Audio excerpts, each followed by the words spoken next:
명랑시사 이승원입니다.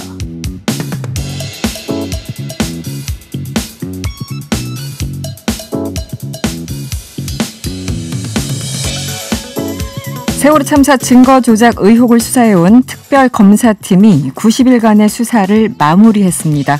그동안 제기됐었던 의혹들에 대해서 모두 불기소 처분을 내렸죠. 사참위가 조작의 흔적으로 지목한 특이 현상들의 경우 데이터 복원 과정에서 일반적으로 발생할 수 있는 현상임을 확인했습니다. 이를 뒷받침할 만한 증거가 없어 공소를 제기하지 않기로 결정했습니다. 더불어민주당 이재명 예비후보가 1인당 최대 1,000만 원을 장기간 낮은 금리로 대출해주는 일명 기본금융 공약을 발표했습니다. 기본 대출권을 보장해서 국제사회가 권고하는 포용금융, 공정금융을 실현하겠습니다. 대출을 받을 뿐 아니라 언제든지 갚거나 대출받을 수 있는 마이너스 대출 형태로 수시 입출금 할 수 있게 하겠습니다. 도쿄올림픽에서 4강 신화로 감동을 안긴 한국 여자배구 대표팀이 어제 귀국을 했었죠. 그런데 기자회견에서 사회자가 김연경 선수에게 무리한 질문을 했다는 비판이 일고 있습니다. 그래서 문재인 대통령께서 우리 여자 선수들 이름을 하나하나 호명을 하시면서 격려를 해주셨고 그거에 대해서 답변 주셨나요? 제가요? 네. 제가 감히 대통령님한테 답변 한번 드려주시죠. 뭔 답변이요? 대통령님께. 했잖아요 지금. 네. 감사하다고. 8월 10일 화요일 명랑시사 이승원입니다. 지금 바로 시작합니다. 뉴스 원정대 시작합니다. 화요일 원정대원 두 분 나오셨어요. 김준호 변호사 그리고 한겨레 김한 기자와 함께합니다. 어서 오세요. 안녕하세요. 안녕하세요. 네, 오늘 첫 번째 이슈부터 살펴보죠. 세월호 특검이 최종 수사 결과를 발표했습니다. 이제 모든 활동을 종료했다는 뜻인데 그동안 세월호 참사 증거 자료의 조작 편집 의혹을 수사해 왔잖아요. 오늘 결론이 모두 다 그냥 불기소하는 것으로 결론이 났어요. 네, 맞습니다. 네. 특검이 수사했던 건 크게 세 가지였는데요. 네. 세월호 CCTV 데이터가 조작된 것이 아니냐는 의혹, 그리고 이제 세월호 DVR, 그러니까 이게 그 비디오 저장 장치죠. 네. 수거 과정에서 조작이 있었다는 의혹. 그다음에 이 비디오 저장 장치 관련해서 그 청와대와 정부 대응의 적정성 뭐 이런 것들이 수사 대상이었는데 이 부분들에서 이제 특히 이제 이 비디오 저장 장치 DVR은 일종의 이제 배 블랙박스와 같은데 이제 의혹은 뭐냐면 수거하기 전에 누가 몰래 들어가서 이거를 이제 사전 수거하고 바꿔치기 한 게 아니냐 뭐 이런 의혹이었는데 네. 뭐 이런 부분들에 대해서 이제 특검은 90일의 수사 과정에서 방대한 자료를 분석했지만 이제 이 의혹을 뒷받침할 증거를 찾지 못했다 이렇게 밝혔습니다. 그러니까 이 DVR을 바꿔치기 한 정황이 없었고 CCTV에 남은 조작 흔적들도 네. 그 복원 과정에서 일반적으로 발생할 수 있는 그러니까 현상이다 뭐 이렇게 밝혔는데요. 뭐 여러 번 이제 수사가 됐지만 이번 특검이 이제 사참위의 수사 의뢰로 네. 수사가 진행된 거라서 좀 뭐 다른 결론이 나는 게 아니냐 뭐 이런 그 기대도 있었는데 어쨌든 네. 특검은 증거 없음, 혐의 없음 결론을 내렸습니다. 네. 뭐 이번 특검에 기대를 많이 하셨을 텐데 여러 가지 좀 아쉬운 점이 많습니다. 또 마지막으로도 이 청와대 당시 정부 대응 부분에서도 범죄 혐의는 네, 발견되지 않았죠. 그렇죠. 특검이 이제 그 뭐 검찰 관련해서도 압수수색하고 뭐 해군 해경도 압수수색하고 이제 관련자들도 굉장히 많이 조사를 했거든요. 사실 유가족 입장에서는 굉장히 좀 아쉬운 결과라고 생각을 하는데 사실은 이게 뭐 이제 되게 소폭의 그러니까 원포인트 특검 같은 거였잖아요. 수사 범위도 굉장히 한정적이었고 그렇죠. 날짜도 되게 한정적이었는데 사실 이게 꼭 좋은 결과 아니면 뭔가 새로운 혐의가 나와서 기소될 가능성에 대해서는 사실 좀 부정적으로 혹은 낮게 본 이들도 많았습니다. 예, 아시다시피 이게 이제 사참위에서 이 DVR 교체 가능성 의혹에 대해서 공식적으로 발표했던 것은 맞는데요. 추후 보도를 보면 결과적으로 뭐냐면 이제 해군 해경이 그 당시에 잠수를 했을 때 들어갈 때 영상 자체가 관리가 좀 부실했고 그러다 보니까 어떤 데는 다른 날짜에 같은 영상이 있는 경우도 많았던 거예요. 그러니까 이게 유가족 입장에서 보면 뭔가 조작될 수 있는 의혹을 네. 충분히 가정해 볼 수는 있는데 이게 네. 그냥 해군 해경이 그냥 부실하게 자료를 관리했던 기억이지 그 자체가 조작으로 이어질 가능성이 좀 낮았다고 봐서 하지만 이제 한 점 의혹이라도 좀 샅샅이 좀 찾아서 확인을 끝까지 해보고 싶었던 유가족 분들의 마음이 있었기 때문에 확률적으로는 좀 낮더라도 필요한 특검이 아니었나 싶고 유가족 분들은 좀 아쉽겠고 근데 특검 분들은 저는 고생하셨다고 기본적으로 좀 생각하고 있습니다. 이게 제가 이제 그 한국 사회에서 아마 세월호 자료를 가장 많이 본 축에 드는 기자들과 같은 팀에 있었거든요. 제가 직접 본 건 아니고 근데 이게 굉장히 괴로운 작업입니다. 왜냐하면 유가족들은 어떤 이제 말하자면 어떤 흔적이나 단서라도 나오기를 원하고 그 부분과 관련해서 이제 억울한 죽음들의 진상이 규명되기를 원하는데 그럼 이제 그 어떤 목적을 향해서 달려가는 과정이 취재나 수사는 아니기 때문에 사실 이제 그거랑 그 기대에 부응하지 못하는 결과들이 나오는 경우도 있을 수밖에 없는데 이걸 이제 이 결과만 놓고 뭐 진영적으로 해석을 해서 또 이번에도 뭐 의혹이 안 밝혀졌다 뭐 이런 식으로 이제 접근하는 건 지금 이제 김준호 변호사님 말씀하셨지만 어쨌든 객관적인 증거나 혐의들을 찾지 못한 상태가 된 거기 때문에 이 부분에 대해서는 사실은 사실대로 좀 받아들이는 태도가 필요하지 않은가 이런 생각도 듭니다. 굉장히 괴로운 작업입니다. 이 모든 것들이. 그렇죠. 네. 어쨌든 지금 세월호 유가족 시민단체는 추가 수사, 추가 조사가 필요하다는 입장입니다. 네, 그분들은 이제 요 혐의 말고 이제 그 당시에 기무사나 국정원에서 유가족을 뭐 사찰했다든가 이제 이런 것들과 관련해서 좀 수사가 그동안 미진했던 부분이 있지 않냐라는 것이고요. 그래서 뭐 그건 좀 한번 또 지켜봐야 될 부분인 것 같습니다. 네, 어쨌든 이번 특검은 이제 굉장히 한정된 내용들을 봤기 때문에 또 다른 이제 갈래들이 있는 거죠. 네, 알겠습니다. 다음 이슈로 넘어갈게요. 뭐 계속 이슈가 됐고 어제 결국은 혹은 예상대로 이재용 삼성전자 부회장 가석방 결정이 났습니다. 이제 뭐 여야 간에도 굉장히 다르지만 일단 여권 내에서도 굉장히 엇갈린 반응이 나왔는데 어떤 이야기들이 주로 있었습니까? 그러니까 지금 애시당초 박용진 후보 같은 경우는 계속 반대 입장을 좀 적극적으로 내왔던 그렇죠, 대표적으로. 입장이고요. 네. 어제 그 이재명 캠프 같은 경우 어쨌든 1위 후보니까 그 전에 한번 삼성을 방문해서 가석방에 대해서는 좀 긍정적인 표현을 이미 한 적이 있었고 이번 결정에 대해서도 막 같은 취지의 톤으로 지금 대답하고 있는 것 같습니다. 그러니까 사면은 안 된다, 가석방은 가능하다 이런 톤이었던 것 같고요. 이낙연 후보나 정세균 후보는 국민 뜻 뭐 아니면 그 결정을 존중한다는 취지고 김두관 후보가 어제 성명을 냈는데 상당히 공격적으로 가석방 결정을 냈고요.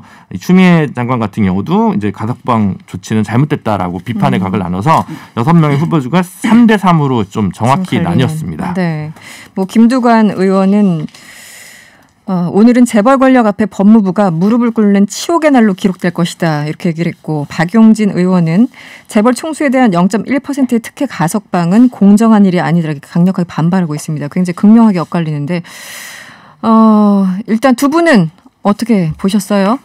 일단 뭐 이재용 부회장 사건이 이 정부에 말하자면 정체성과 관련이 있는 사건이잖아요. 국정농단 관련 사건이니까 그 부분에서 어쨌든 이재용 부회장에 대한 사법적인 어떤 처리가 어떻게 될 것이냐가 이 정부를 지지했던 많은 사람들에게도 크게 그러니까 이 정부의 정체성이 유지되고 있는가 이런 거 관련해서 중요한 이슈였는데 저는 그 부분에서는 좀 돌이킬 수 없는 선택을 했다. 뭐라고 설명을 하던 생각이 들고요.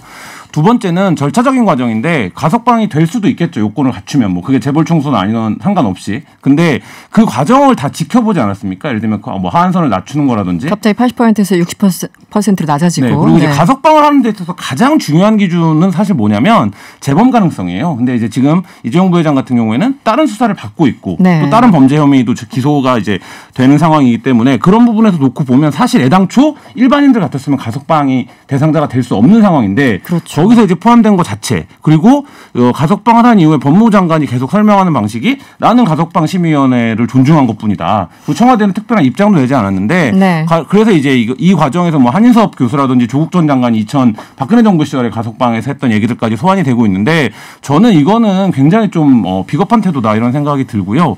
그러니까 이게 누가 어떻게 설명을 하더라도 특혜죠. 그러면 차라리 왜 이런 특혜를 줄 수밖에 없었고 이 특혜가 무엇을 의미한지를 이 결정을 한 사람들이 나와서 설명을 하는 게 오히려 최소한 국민들이 납득은 할 수 있는 태도가 아닌가라는 생각이 드는데 지금은 사실 엄청난 특혜를 베풀었는데 다 이제 자기는 아니다 주체가 이렇게 말하는 방식이라 사실 좀 여러 가지로 이해하기가 좀 힘든 상황입니다. 말 그대로 눈 가리고 아웅이죠. 그냥 뭐 나는 몰라 저쪽에서 알아서 한 거야 이렇게.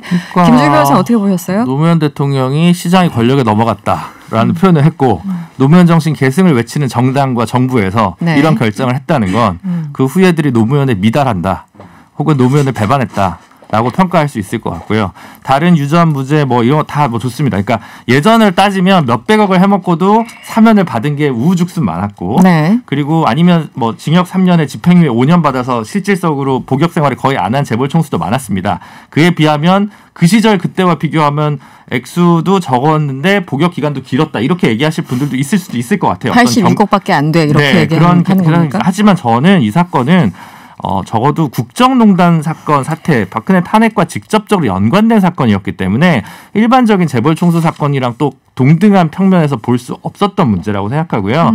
그래서 만약에 그래요, 뭐 80% 형기를 채운 상황에서의 가석방이라면 그건 논의 여지가 충분히 열려 있다고 생각합니다만 굳이 하한선까지 낮춰가면서 이렇게 하는 것은 뭐 적절치 않은 문제가 아니라 잘못된 판단이라고 저는 분명하게 생각을 하고, 이 부분에 대해서는 뭐 오히려 왜 공정담론을 특히 요즘 즐겨하는 야권에서도 이 부분에서 비판적이지 않은지라는 의문이 했고, 또 홍준표 후보 같은 경우도 2014년에는 우리가 재벌 비호당이 돼서는 안 된다, 재벌 사면하면 안 된다 이런 글을 남겼다가 이번에는 나도 사면을 건의했다 이런 글을 남겼거든요. 그러니까 여야 할 것 없이 그냥 굉장히 지금 우리 정치권이 뭔가 좀 잘못 돌아가고 있다고 저는 생각합니다. 제가 이제 어제 하루 종일 떠오른 분이 한 분 계셨어요. 이제 돌아가신 노회찬 의원인데요. 노회찬 의원 목소리를 잠시 들어보시죠. 법 앞에 만인은 평등합니까? 10,000명만 평등할 뿐입니다. 오늘날 대한민국 정의의 신상은 한 손엔 전화기, 다른 한 손엔 돈 다발을 들고 있을 뿐입니다. 네. 이게 2016년 국회 대정부 질문에서 네. 하셨던 연설이고, 사실 이제 2005년에도 그때 대법원장 인사청문회에서 이용훈 당시 후보자 그리고 많은 이제 법조인들을 앞에 놓고 이 얘기를 하셨는데 가장 정확한 얘기 같아요. 네, 노회찬 의원이 현실을 얘기한 가장 만 명도 아니고요. 이재용도 지금 퍼센트로 따지면 박용진 의원도 0.01%겠죠. 0.01%에 달한다 봐도 과언이 아니기 때문에, 사실 그 한선을 낮출 때의 명분이 코로나 때문에 이제 네. 그 집단 생활 수감을 하는 게 기준을 낮춰줄 필요가 있다라는 거였는데, 법무부가 최소한 그러면 이번에 이재용 부회장 말고 네. 60%가 또 누가 포함이 됐는지 뭐 이런 부분이라도 좀 얘기를 해줘야 되는데, 사실 이제 그게 아니라고 하면 이번 이제 가석방은 이재용 그 부회장을 위한 것이었다 이렇게 뭐 봐도 해석해도 네. 무리가 없는 그런 상황입니다.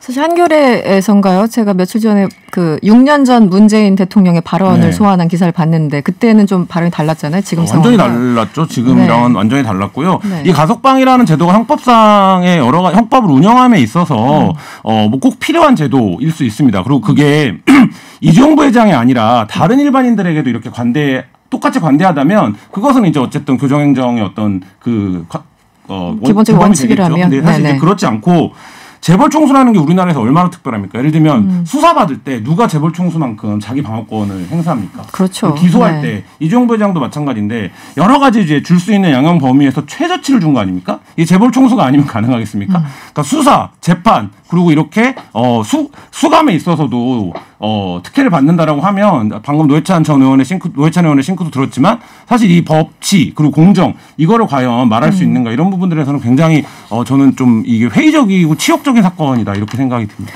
근데 지금 상황에서 법무부 장관이 박범계 장관이라는 것도 참 뭐라고 표현해야 될까요? 박범계 장관이 입장문을 내놨죠? 김준일 여사님. 그러니까 뭐 이건 이재용 씨만을 위한 가석방이 아니고 새로운 법령상 요건대로 절차대로 한 거고, 심의위원회에서 결정을 한 거고, 본인이 뭐 직접적으로 개입한 게 아니다는 취지로 지금 이야기를 하고 있는데, 저는 뭐 그 말은 맞지 않은 것 같습니다. 아무리 물론 이제 완전히 독립적인 합의제 기구에서 한다면 모를까, 이 심의위원회에 들어가는 사람들에서는 법무부 검찰 간부들이 분명히 또 들어가도록 되어 있는 것이고요. 그렇죠. 네. 그래서 이런 좀 나는 모르겠다라고 주소지를 서로 회피를 하면 저는 뭐 이게 좀 용납이 안 되고 이해가 가지 않는 거라고 좀 생각이 들고요. 국민들은 다 어쨌든 네. 알고 있는데 네. 어쨌든 지금 또 하나의 이슈가 있습니다. 이 사면과는 달리 가석방을 하면 취업에 제한이 있잖아요. 그렇죠. 네. 네. 그래서 이재용 부회장이 삼성에서 일을 하고 싶어도 못 하는데 그걸 또 해제할 수 있는 방법이 있다고요. 그렇죠. 지금 이제 특정경제범죄가중처벌법에서 5억 이상 이제 경제범죄에 관련되면 5년 동안 해당 기업에 취업할 수 없도록 이런 취업 제한 규정이 있고, 또 이제 당연히 이제 가석방이기 때문에 해외 출국도 자유롭지가 않습니다. 그러면 이제 취업 제한 관련해서는 또 법무부에 다시 신청을 해가지고 이제 해야 되는데, 지금 사실 법무부 입장에서는 이거까지 해주기에는 상당히 부담스러워 보여요. 그러니까 벌써 반드시 취업을 하지 않아도 삼성에 관련한 취업을 안 했다, 월급을 안 받지만 뭔가 경영 활동을 할 수 있는 거 아니냐는 식으로 삼성 쪽에서 벌써 대관 쪽에서 움직이면서 그런 메시지를 계속 던지는 걸로 파악이 되거든요. 네네. 그러니까 뭐 계속 뭐 경제 활동에 뭐 기여를 원래 하려고 이제 이런 부분도 고려돼서 이제 가석방이 된 건데 이거 해줘야 되는 거 아니냐 이런 식으로 계속 얘기를 하는데 글쎄요, 오늘 삼성전자 주가는 참고로 떨어졌습니다. 오늘 떨어졌군요. 근데 네.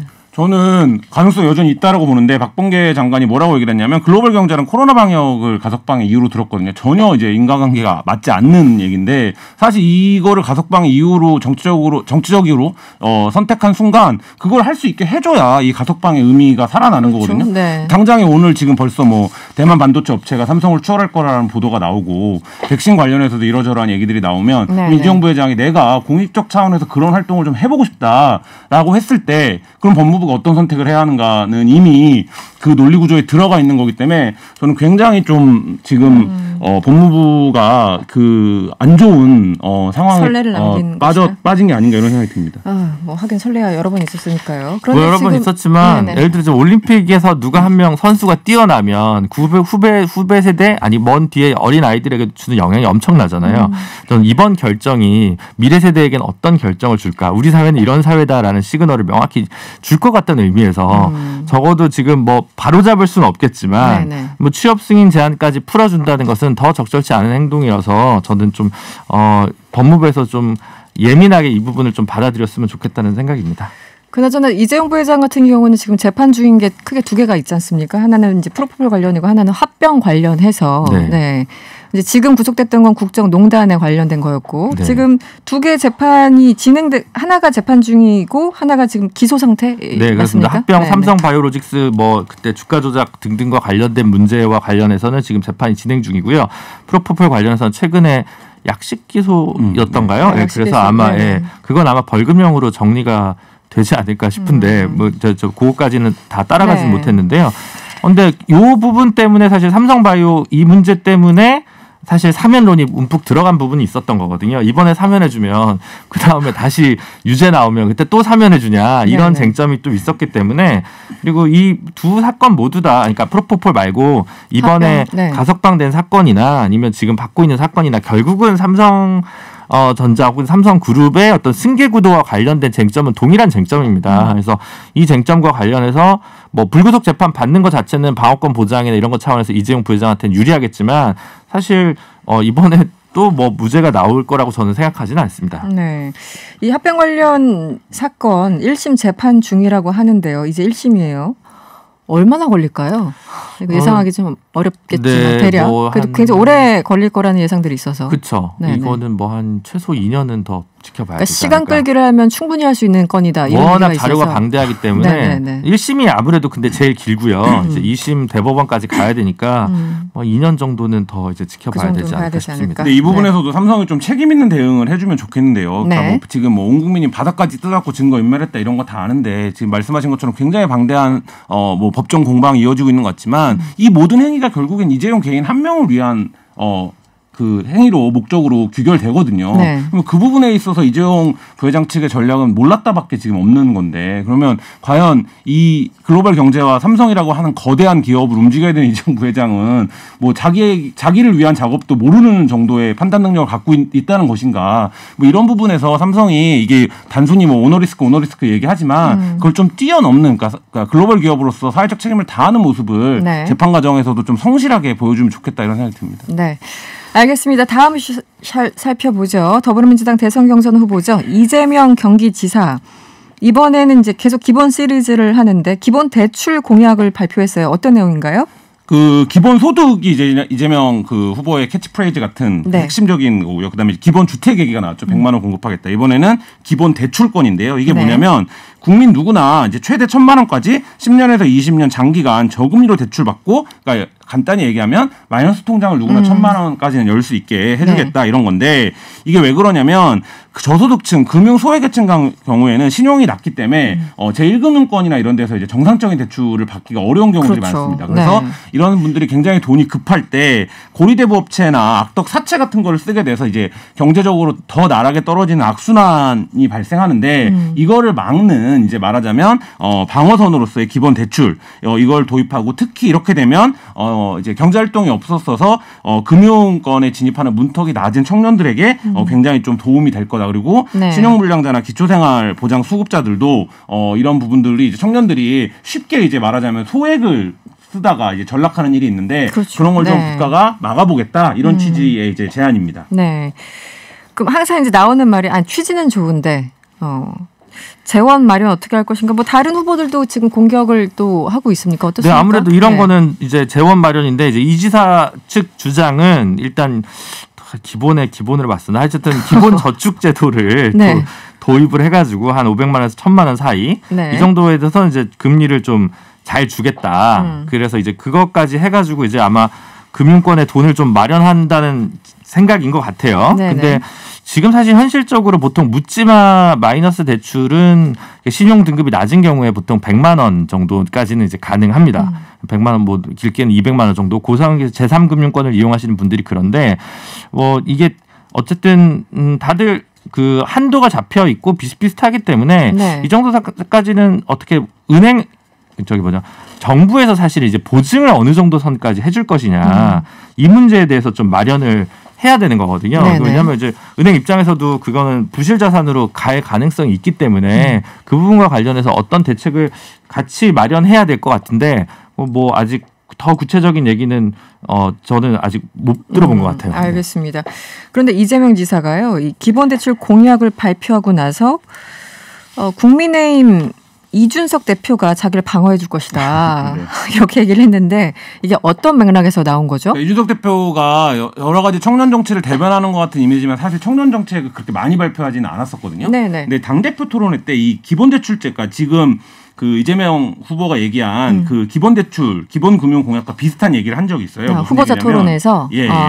그러니까 저출산 문제 해법으로 얘기를 했는데 청년들한테 한 3천만 원, 4천만 원 정도를 제공을 해주면 대출을 해주면 주택을 마련할 수 있고 이렇게 되면 결혼이 빨라지지 않겠냐. 이게 이제 결혼해서 되게 큰 장벽이 이제 주택 자금을 마련하는 건데 이 부분을 좀 국가가 보증을 해주면 되지 않겠냐라고 이제 얘기를 한 적이 있어요. 그래서 이 부분과 관련해서 놓고 보면 이재명 이제 후보의 기본 대출하고 거의 유사한 거죠. 오히려 금액은 더 높은 거죠. 그러네요. 그러니까 3천만 원이나 4천만 원 정도. 물론 주택담보라는 개념이 들어가 있긴 하지만 사실 이제 이런 방식의 대출이 가능하다라는 얘기를 이준석 대표가 이미 했기 때문에 이재명 지사는 이거는 뭐 야당에서도 하는 얘기다. 뭐 이렇게 지금 얘기를 하고 있는 겁니다.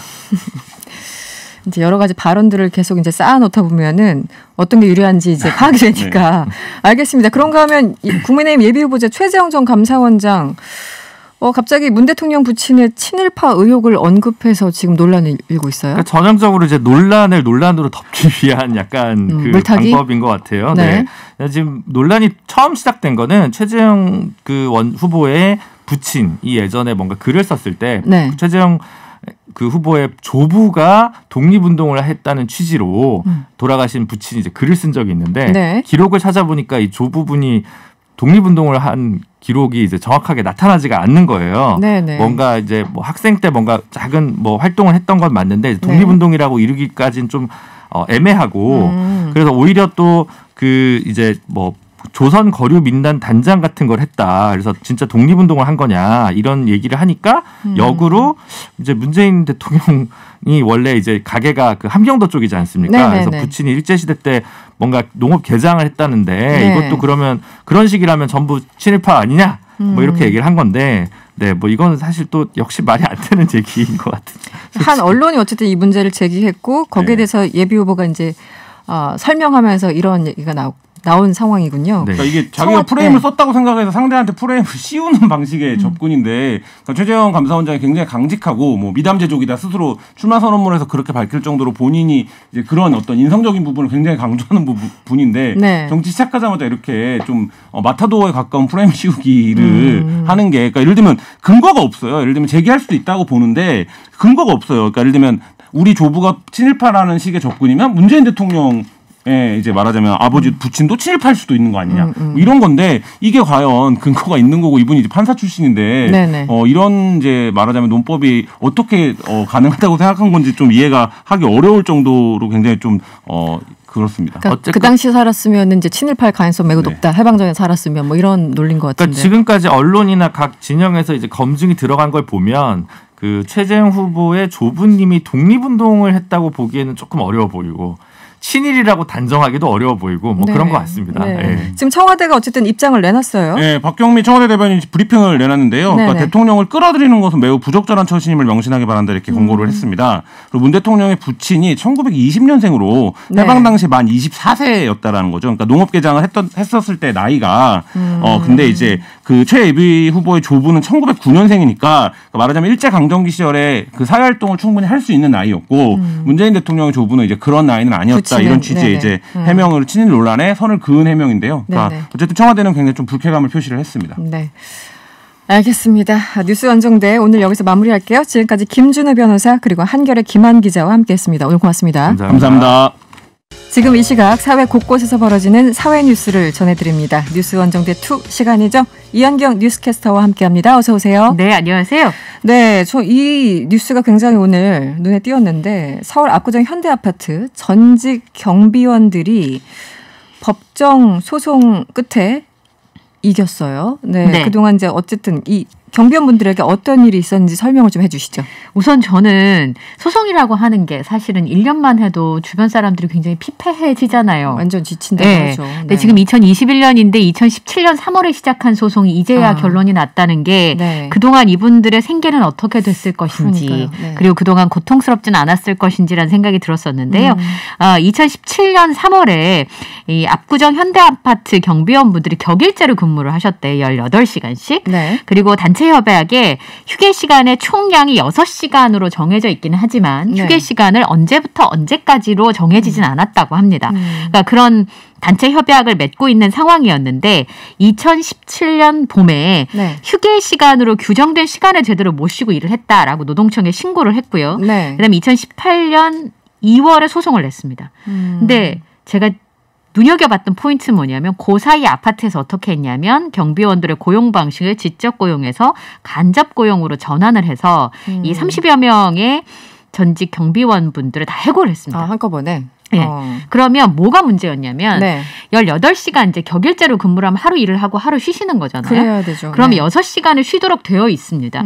그런데 그 시간을 포함해서 24시간 경비실에 계속 무전을 하는 거예요. 택배를 보관해달라, 재활용품 분리수거를 해야 된다, 주차 관리해달라. 그러니까 열쇠 맡기고 들어가는 거예요, 주차하라고.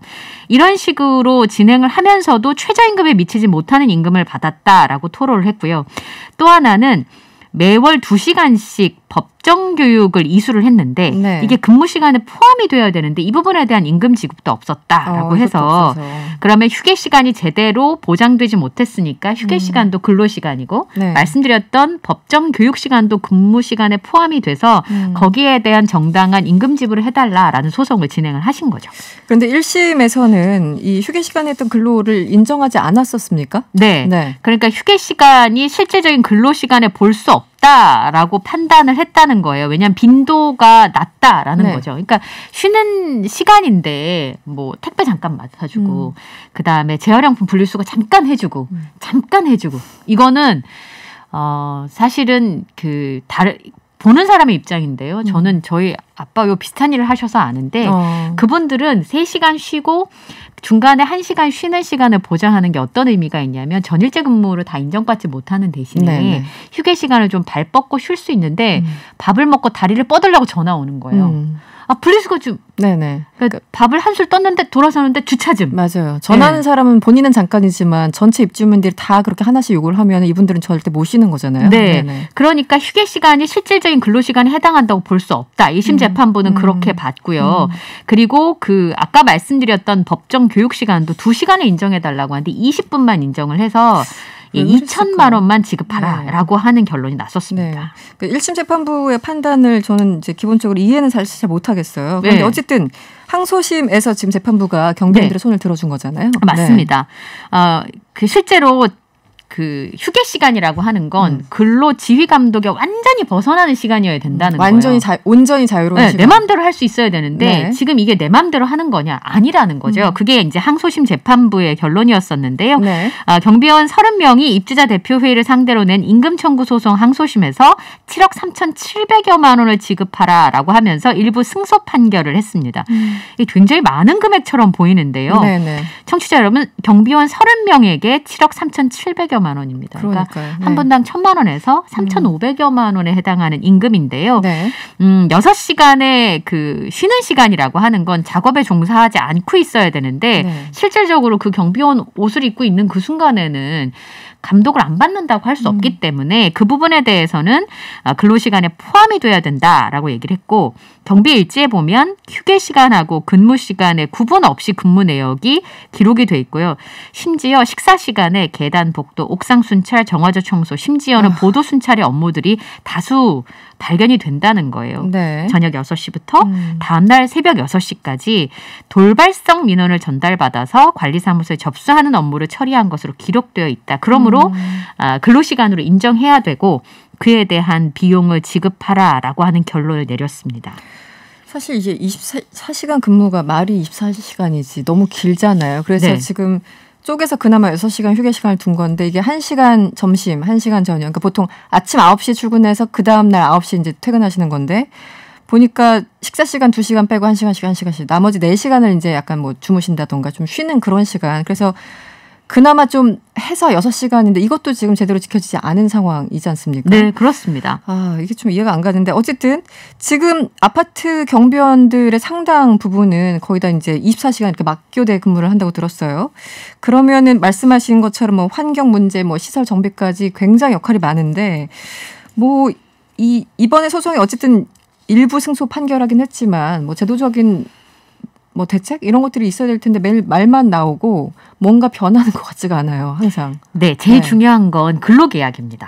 왜냐하면 사실 경비원분들이 이런 상황에서도 제대로 이렇게 소송을 하거나 대응을 못하는 이유가 뭐냐면 이게 아까 말씀드렸던 거는 직접 고용을 하지 않고 간접 고용을 하니까 업체를 입주자 대표회의에 의해서 입찰 때마다 바꿀 수 있는 권한이 있잖아요. 그러다 보니까 그게 바뀌게 되면 이 경비원분들이 일자리를 잃게 되는 상황이 오고요. 지난번에도 한번 보도되는 사례 중에 보면 하루 전날 전화 와요. 문자로. 그리고 그 해고 문자에 이 웃음 표시 있어서 난리 났었잖아요. 맞아요. 눈썹 표시 뭐 이런 거요. 네네. 기본적인 감성에 대한 문제인데 우선은 계약을 지금 뭐 한 달 단위로 하는 것도 있고요. 6개월 단위로 하는 것도 있고. 근데 이게 이제 그 근로에 대한 안전성을 만들어주는 그 고용계약이 안정적으로 진행되어야 된다는 부분이 하나 있고요. 또 하나는 경비원분들 화장실에서 그 설거지 하시고 그 구석에서 식사하시는 경우 굉장히 많잖아요. 그러니까 일부 아파트에서 보니까 그래도 좀 깨어있는 분들이 그 아파트에서 모아놓은 손실 그 보존 충당금을 가지고 그 비어있는 자리에다가 그래도 냉장고 공간. 하나, 선풍기 하나, 그리고 좀 발 뻗고 주무실 공간 하나 만들어드린 아파트들이 속속 등장을 하고요. 올해염 너무 더웠잖아요. 그러니까요. 근데 경비원분들이 앉아 계시는 그곳에다가 에어컨 한 대 놔드리는 것만으로도 엄청 고마워하시는 거예요. 건강에도 사실 직결되는 문제인데 우리 걷지도 못하는 그런 상황인데. 알겠습니다. 어쨌든 이 관련해서 이제 경비원 분들이 피해 당하고 뭐 폭행 당하고 이런 기사들 저희들도 굉장히 많이 접하는데 뭔가 제대로 개선된다는 느낌은 여전히 받지 못하고 있어서. 맞습니다. 알겠습니다. 그리고 다음 이슈로 가볼게요. 올림픽이 끝나고 이제 뭐 보지? 이러시는 좀 허전하다는 분들도 계시고. 이현경 캐스터는 좀 봤습니까?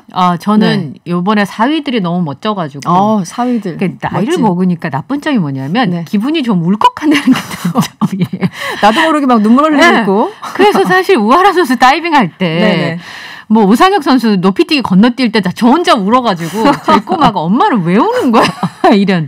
저 멋진 장면 보고 왜 울어? 근데 나중에 한 30년 뒤에 이해하겠죠. 왜 우는지. 그러네요. 저도 울컥울컥 했는데 이제 선수들이 사실 뭐 젊다고 표현하기도 하고 하지만 좀 어려워 보이는 친구들도 너무 많고 하니까 이제 경기 볼 때마다 저도 참 다양한 많은 생각이 들었는데 이번 올림픽은 김연경에서 시작해서 김연경으로 끝났다는 느낌도 들 정도로 이번에 대단했었잖아요. 어땠습니까? 활약상 다시 좀 짚어보면. 저런 리더십을 가진 사람을 한 사람만 보고 싶다. 정치권에서 그런 생각을 좀 했었는데요. 네네. 그 활약을 저는 좀 수치로 좀 증명을 좀 말씀을 드리자면 수치로 일본의 배구 만화 중에 슬램덩크만큼 인기 많은 만화 중에 하이큐라고 있습니다. 8년 동안 연재했던 그 만화인데요. 김연경 선수가 본인 인스타그램에서 얘기한 적이 있었어요. 네, 재개봉한답니다. 한국에서. 그리고 그 식빵 언니 김연경 선수가 얼마 전에 골드 버튼 받았습니다. 100만 유튜버가 되셨고요. 와. 그리고 일본에서 요즘 김연경 선수의 표정을 가지고 밈을 만들어서 거기 맞아요. 자막 넣는 거 있잖아요. 네. 나도 연사마한테 혼나고 싶다. 막 이런. 혐오를 뜰 수 있는 김연경의 스파이크라면 이번 올림픽 때 얼마나 대단했는지를 알 수 있을 것 같은데요. 근데 어떤 분이 이렇게 정리하더라고요. 우리를 그 미지의 세계를 데려간 3명의 선수가 있다. 미지의 세계. 네. 김연경의 스파이크, 김연아의 스케이트, 박태환의 수영이라고 했는데 이제 종목들을 좀 바꿔야 되는데 김연경 선수는 여전히 그대로 있네요. 예. 그러네요. 예. 그런데 이게 마무리가 끝까지 좀 깔끔했으면 좋았을 텐데. 기자회견에서 무례한 질문을 이제 사회자가 한 거겠죠. 무례한 질문이 쏟아졌다는 지적이 있는데 어떤 질문이 나왔고 어떤 상황이었습니까? 유혜자 경기감독관이 사활을 봤어요. 오늘 기자회견에 김연경 선수한테 질문을 했는데 여자 배구가 4강에 올라서 포상금이 역대 최고로 준비돼 있다. 그러면서 김연경 선수한테 포상금이 얼마인지를 물었어요. 그러니까 김연경 선수가 알고 있다 이렇게 답을 했는데 얼마냐 이렇게 또 물은 거예요. 굳이 이렇게까지? 네. 김연경 선수의 연봉은 10억이 넘습니다. 참고로. 네, 그렇죠. 6억 원이 아니냐 이렇게 답을 했습니다. 네네. 그리고 그다음에 포상금을 지원한 뭐 한국배구연맹 조원태 총재, 신한금융그룹 조용병 회장, 대한배구협회 오한남 회장을 일일이 얘기를 하면서 경력금이 쏟아지고 있으니까 감사하다는 말을 부탁드린다. 그래서 이제 김연경 선수가 포상금 주시고 지지해 주셔서 고맙다. 얘기를 했어요. 그랬는데 질문을 여기서 그치지 않은 거예요. 또 질문할 게 남았어요? 네. 그 여자 배구 선수를 활약상에 대해서 문재인 대통령이 그 이름을 하나하나 호명하면서 격려해 주셨는데 거기에 대해 답변을 해 주셨냐 그러니까 좋은 얘기 많이 해 주셔서 감사하다. 관심 가져 주셨으면 좋겠다. 이렇게 얘기를 했는데요. 기회가 왔다면서 추가 답변을 또 요구를 하고 김연경 선수가 감사하다고 했는데 또 물어보고 이렇게 얘기를 해서 그러니까 감사를 강요한다. 그러니까 이런 논란들이 이미 또 답변도 했는데 여러 차례 물어보는. 포상금 얼마인데 일일이 선수가 그 답을 다 해야 되는지 저는 잘 모르겠는데요. 어쨌든 배구협회에서는 전달 과정에 오해가 있었다. 유 감독관이 직설적인 성격이었고 강요했다기보다 표현 방식의 문제이다. 그리고 포상금 질문이 조크였다고요? 네. 그걸 우리는 무례라고 합니다. 맞습니다. 무례한 질문을 조크로 어떻게 배구협회가 2014년에 인천 아시안게임에서 우리가 중국 꺾고 금메달 땄을 때 어떻게 했는지 아마 제가 다시 상기를 시켜드리면 김치찌개 집에서 회식을 잡아가지고 김연경 선수가 사비로 소고기 사줬잖아요. 기억납니다. 네.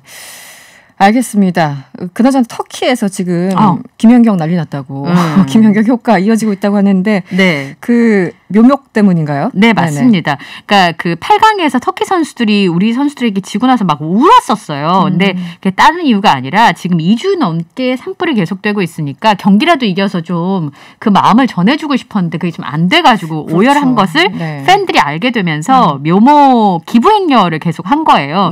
그러다 보니까 거기에 대해서 터키 단체가 특별히 한국 사람들에게 고맙다고 한글로 감사 인사를 한글이 포인트였어요. 한글로 감사 인사를 보냈습니다. 그래서 한쪽에는 한글로, 한쪽엔 영어로 이렇게 홈페이지에 올렸더라고요. 알겠습니다. 마지막 이슈 볼게요. 차에서 생활하던 50대가 숨지는 사건이 있었잖아요. 어떤 상황인지 설명을 좀 해주시죠. 저 이거 보면서 IMF 때 생각났어요. 아버지들이 도시락 들고 정말 공원에 많이 가셨었는데 그때 생각이 좀 났었는데요. 8일 오전에 그 노원구 월계동 근처에 그 차 안에서 50대 남성이 숨진 채 발견이 됐습니다. 가보니까 그 먹던 뭐 도시락도 옆에 있고요. 그 다음에 담뱃갑이랑 부러진 안경테가 보였다고 하는데 이분이 계속 차에서 생활을 하셨던 것 같아요. 어쩌다가 차에서 생활을 하게 된 건가요? 자녀는 없는 것으로 알려져 있고 친척들하고는 연락을 계속 했다고 하는데요. 오전에 다시 와서 항상 같은 곳에 차를 주차를 하고 그 자리를 떴다가 들어와 차 안에서 주무시는 것으로 알려지고 있는데 그동안은 사우나에서 생활하셨는데 이게 코로나 때문에 그것마저 그렇죠. 어려워졌잖아요. 그렇죠. 그러면서 이제 그 차에서 한겨울에도 여기서 났다고 합니다. 그리고 식사는 뭐 늘 컵라면 아니면 편의점 도시락으로 때우는 일들이 굉장히 많았었는데요. 이게 불법 주차가 되면 차를 뺐다가 다시 또 그렇죠. 주차하고 그러니까 주변 분들이 그런 목격담을 전해주셨습니다. 그런데 지금 뭐 그러니까 긴급생계 지원이나 주거 지원 이런 거는 받을 수 없는 상황이었는지 전반적인 상황에 대해서 좀 궁금해하시는 분들이 많을 텐데. 네, 어떻습니까? 주민센터에서 아무것도 안 한 건 아니었어요. 왜냐하면 이분이 가지고 있던 집이 경매로 넘어가면서 차나 사우나에서 계속 생활을 했었는데 너무 안타까운 게 뭐냐면 6월 달에 상담을 하셨대요. 그래서 기초생활수급자 신청을 했는데 그게 인정되는 데까지 2-3달이 걸린다고 합니다. 그래서 6월에 했으니까. 네. 근데 그게 너무 길어지면 혹시나 불상사가 있을까봐 긴급 생계비를 47만 원씩 지원을 했다고 해요. 그리고 그거를 기다리는 중이었는데 이런 일이 벌어졌습니다. 그래서 고시원에서 지낼 수 있도록 하겠다라고 제안도 했었는데 이분이 거절을 하셨다고 해요. 그래서 주민센터 샤워실에서 씻고 차 안에서 생활하시다가 너무 안타까운 일이 발생을 했습니다. 네, 알겠습니다. 오늘 뉴스 원정대 2는 여기서 마무리하겠습니다. 지금까지 이한경 뉴스캐스터와 함께했습니다. 오늘 고맙습니다. 감사합니다. 네, 명랑시사 1, 2부는 여기까지고요. 잠시 후 3부 7시에 시작을 하는데요. 3, 4부에서는 더불어민주당 박주민 의원 그리고 고용노동부 박화진 차관과 인터뷰 준비되어 있습니다. 잠시 후 3부에서 뵐게요.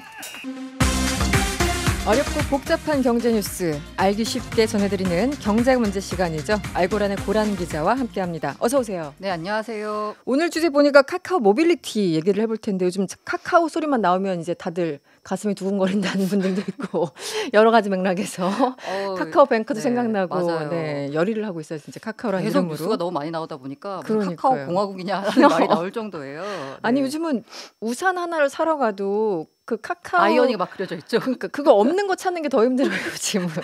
아무튼 다음 달부터 전기 자전거 서비스 이용 요금이 오르게 된다고요? 네. 그 아마 그 택시를 많이 아마 이용해 보셨을 거예요. 네, 실제로 주로. 이제 카카오 택시 호출 시장 점유율이 80% 되니까 웬만한 분들은 아마 카카오 택시는 다 이용해 보셨을 텐데 이 카카오 택시를 이용하려고 카카오 T라는 앱을 딱 켜잖아요. 그러면 보시면 택시도 있지만 여러 가지 서비스가 굉장히 많습니다. 네, 많이 늘었던데요. 네, 정말 많아요. 무슨 퀵도 있고요. 뭐 지금 아직 활성화는 안 됐지만 뭐 카풀도 있고 되게 여러 가지 많아요.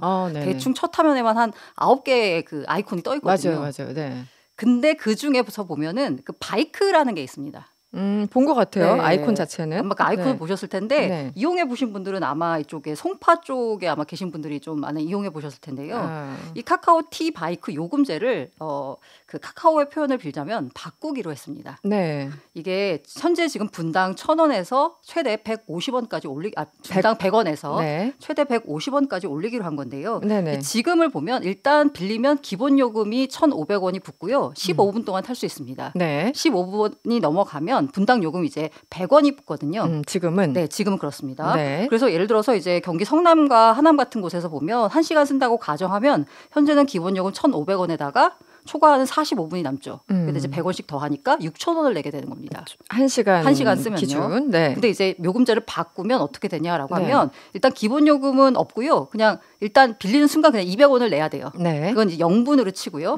나머지 60분이니까 60분 곱하기 150원 하니까 9,200원을 내야 되는 거죠. 총이 총 합산이. 그래서 그러니까 1시간 쓴다라고 가정을 하면 3,200원이 오르는 셈입니다. 그러니까 좀 부담되네요. 네, 맞아요. 소비자 입장에서는 가격 올리는 거네? 라고 했더니 카카오의 설명은 아니다. 개편이다. 우리 항상 단어를 조심스럽게 골라야 돼요. 왜 개편이냐라고 하면요. 카카오가 실제로 이제 자기들이 한번 시범 테스트를 해봤대요. 그랬더니 이 전기 자전거를 타는 사람들 가운데서 15분까지 안 타고 짧게 타는 사람들도 있더라. 그런 사람들한테 일단 빌리는 순간 1,500원을 물게 하는 게 오히려 더 부담일 수 있다. 그래서 우리가 기본 요금을 없애고 그냥 분당 요금을 올리는 방식으로 바꿨다라고 하는 거예요. 그래서 이렇게 계산을 해보니까 한 이론적으로 한 8분 이내로 타면은 이득입니다. 지금 바뀌는 게. 8분 이내로? 네.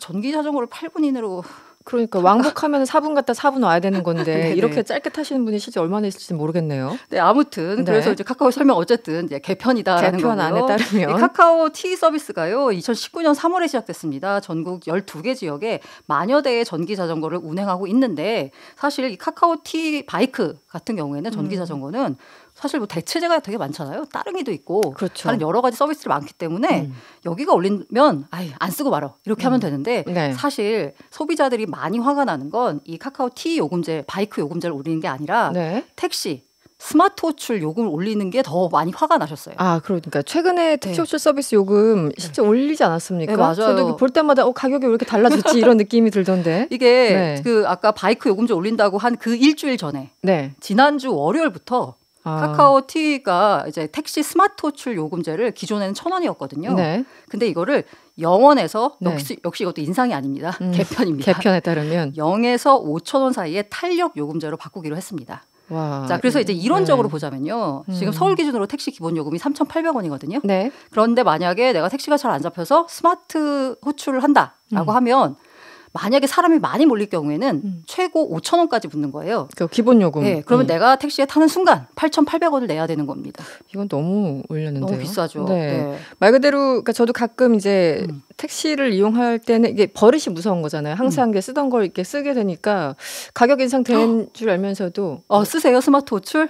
스마트 호출 어쩌다 늘 스마트 호출 쓴다는 게 아니라 카카오 T 카카오 쓰죠. 카카오 쓰는데 스마트 호출을 웬만하면 잘 안 쓰긴 하죠. 맞아요. 가격이 부담돼서. 아니 근데 되게 약간 이걸 뭐라고 해야 되나 뭐 치사하다라는 표현을 쓰는 게 맞을지 모르겠지만 아마 이용해 보신 분들은 일단 그 택시를 딱 누르잖아요. 그러면은 일반 호출은 저 맨 밑에 있습니다.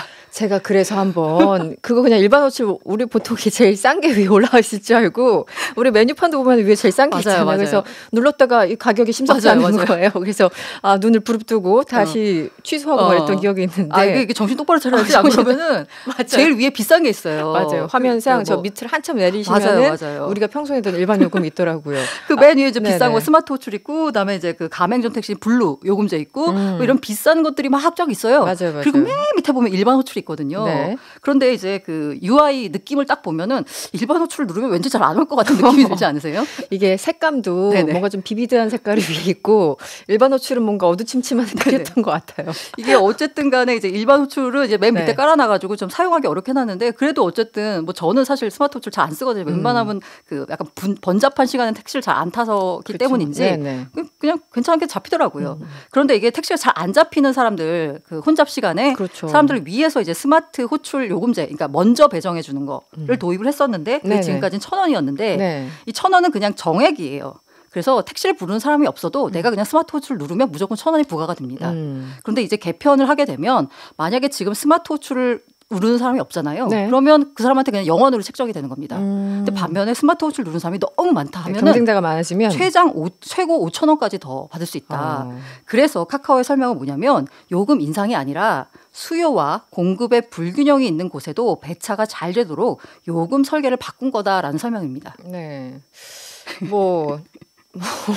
그렇게 설명하니까 우린 데이터가 없으니까 어쨌든 이게 이른바 이제 빅테크 기업이 요금을 올리는 전략이에요.